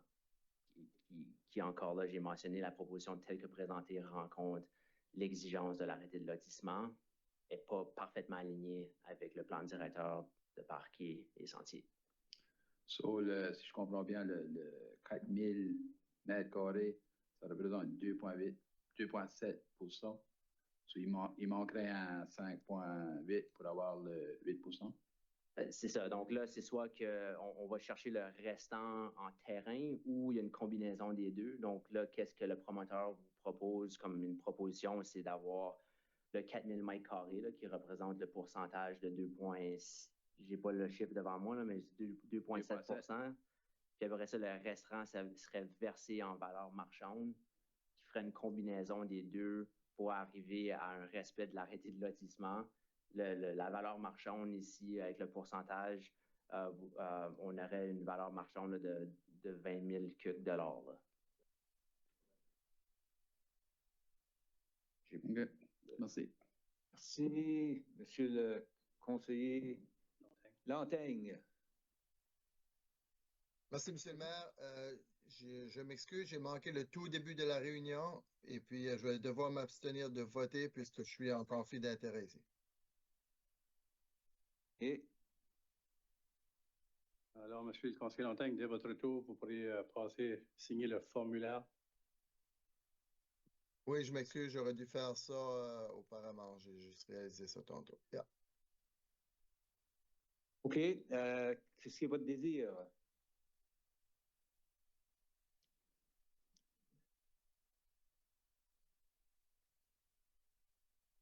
Alors, Monsieur le maire, ici, on a soit une résolution qui reflète qu'est-ce que le personnel avec le plan maître nous impose, ou on a une résolution qui fait une alternative de qu'est-ce que le développeur avance comme option. Alors, reste à voir au membre du conseil, c'est votre décision maintenant qui prime. OK, merci. Alors, est-ce qu'il y a quelqu'un qui veut en parler? Vous allez... Merci. Moi, j'aimerais. Ah, Mme Lanteigne? Une question. Oh, je n'avais pas vu la main. La conseillère Boutillier. Ah, c'est à distance. Allez-y, Mme Moi, Boutillier. proposer... Oui, c'est à distance. Est-ce que vous m'entendez bien? Oui. Oh, parfait. Moi, j'aimerais proposer la deuxième solution, l'hybride. Pourquoi? Parce que nous sommes dans une exception ici. Surtout que lorsqu'on considère qu'il n'y a aucun autre parc, on a adhéré à cette résolution ici. Je pense que on se trouve vraiment dans une situation d'exception. Et je pense qu'il est raisonnable de considérer ce choix. Mais je vais laisser aux autres conseillers de voter. Mais j'aimerais voir la deuxième au moins, et on est capable de regarder à ce choix. Merci. Alors, Monsieur le maire, je peux suggérer, je peux faire la lecture. Si vous voulez, quelqu'un veut la proposer ou la supporter après, c'est une option. Oui. Dans ta recommandation, tu plutôt réfères à la recommandation du CCI. C'est plutôt, moi, c'est persuasif, là, qu'on n'est pas en train nécessairement d'endosser la position du promoteur, mais c'est plutôt celui-là du CCI dans ta résolution. Mais ça, j'ai pas de misère à ce que tu la lises. Ça aurait été là où j'aurais été avec ma résolution. Celle qui est recommandée par le CCI. Recommandée par le CCI.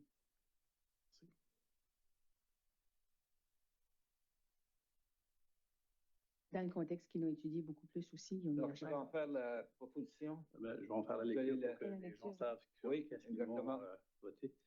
Alors, que le Conseil accepte le plan de lotissement provisoire domaine des Roches, unité 1, phase 1 et 2, lequel prévoit un terrain d'études publiques de 4 000 mètres carrés ainsi qu'une balance en valeur marchande de 21 600 $.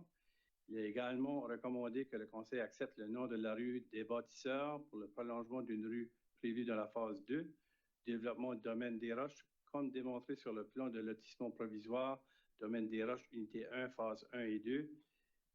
Ceci tel que recommandé par le CCU, Comité consultatif en matière d'urbanisme. J'en fais la proposition, monsieur. Merci. Proposé par la conseillère Godbout, qui est appuyée par le conseiller Godette sur la question. Aucune question? Ceux qui sont en faveur de la résolution, signifiez-le par un oui. L'avis contraire par un non. Oui. Oui. Je pense que c'est oui. Oui. Merci beaucoup. OK. Alors, c'est fait. Monsieur le maire, est-ce qu'on doit noter une abstention de ma part? Oui, notez l'abstention, c'est déjà fait. On va noter ça dans les minutes, Monsieur le conseiller Lanteigne. Oui. Merci beaucoup. Merci bien. Alors, maintenant, ça nous amène au Aucun projet d'arrêté municipaux.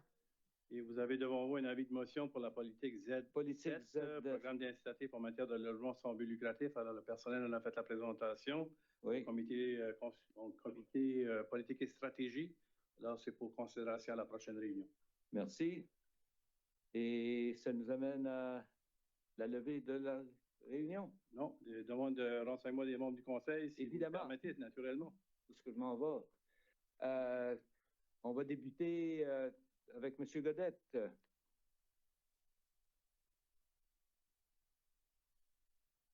Voilà. Merci, M. le maire. Moi, je n'ai qu'une chose à ajouter, que je suis sur le comité du défilé du Père Noël. Je viens de vous dire que le Père Noël va revenir nous voir là, cette année. Ouf, on a été des bons garçons, des bons enfants. Le défilé aura lieu le samedi le 22 novembre en cas d'intempéries, si il fait pas beau. Le défilé sera porté le 23 novembre, qui est le lendemain. Le tout commence à 17h. C'est tout, j'ai ajouté. Merci. Merci bien, ça c'est des bonnes nouvelles. Ouais. Madame Leboutier. Rien pour moi ce soir. Merci. Madame Janin. Merci, Monsieur le maire. Je voulais juste mentionner que j'avais participé à l'Assemblée générale annuelle de Magma le 23 octobre au matin.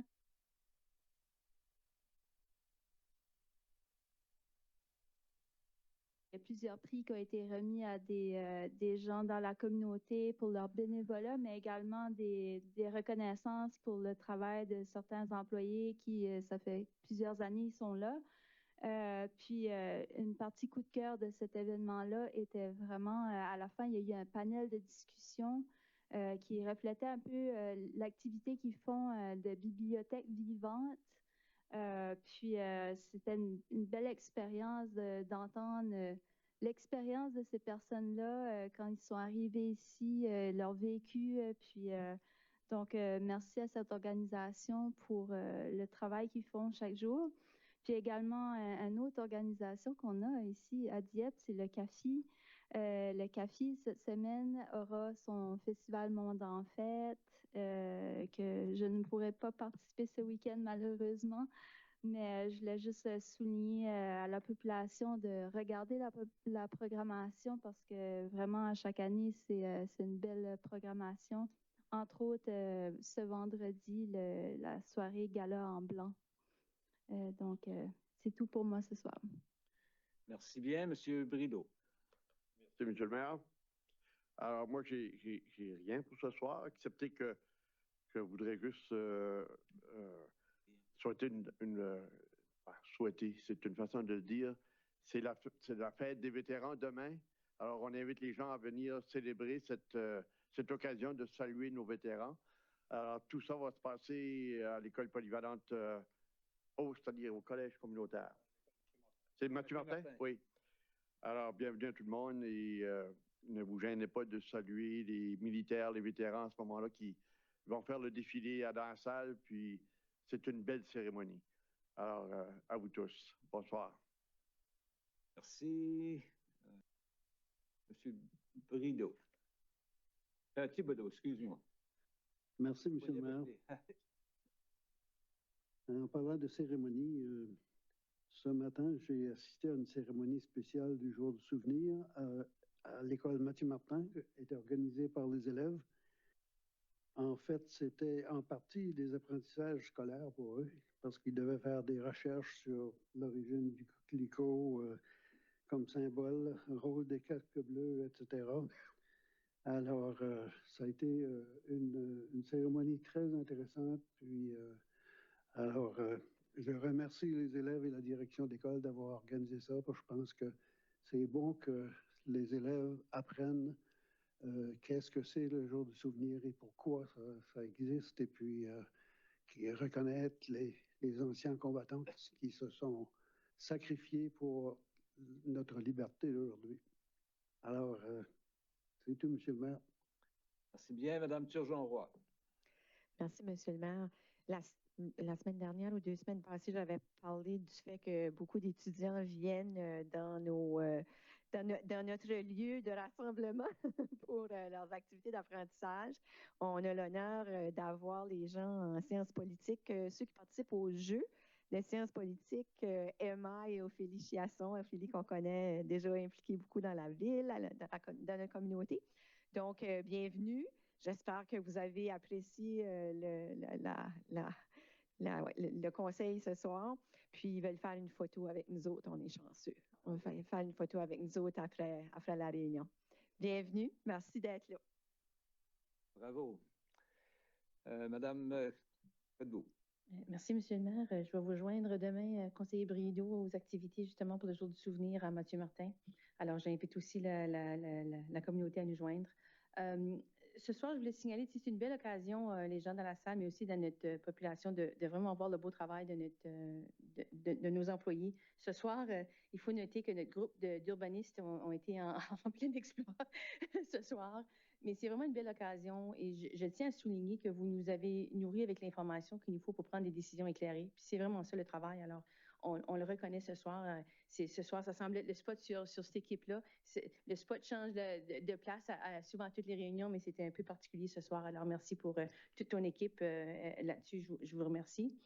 Et puis, dernière chose, on continue les discussions en collaboration avec nos autres municipalités voisines de Riverview et Moncton sur la question du budget de l'autorité policière. Et puis, certainement, on vous reviendra avec des commentaires pour le budget, l'adoption du budget la semaine prochaine à cet égard-là. Alors, ça remplit un peu mes jours ces jours-ci. Merci. Merci, M. Lantaigne. Merci, Monsieur le maire. Rien pour moi, sauf que je voudrais prendre l'occasion pour saluer et remercier tous nos vétérans. Vétérans et vétérantes, je ne sais pas si ça se dit. Donc, merci pour nous avoir donné notre liberté. Merci. Moi, j'ai rien à rajouter sur la réunion de ce soir. C'est une bonne réunion. On a fait des bonnes choses. On est fiers du travail qu'on fait pour notre communauté. Puis, on ne lâche pas, surtout. Merci et bonne fin de soirée à vous.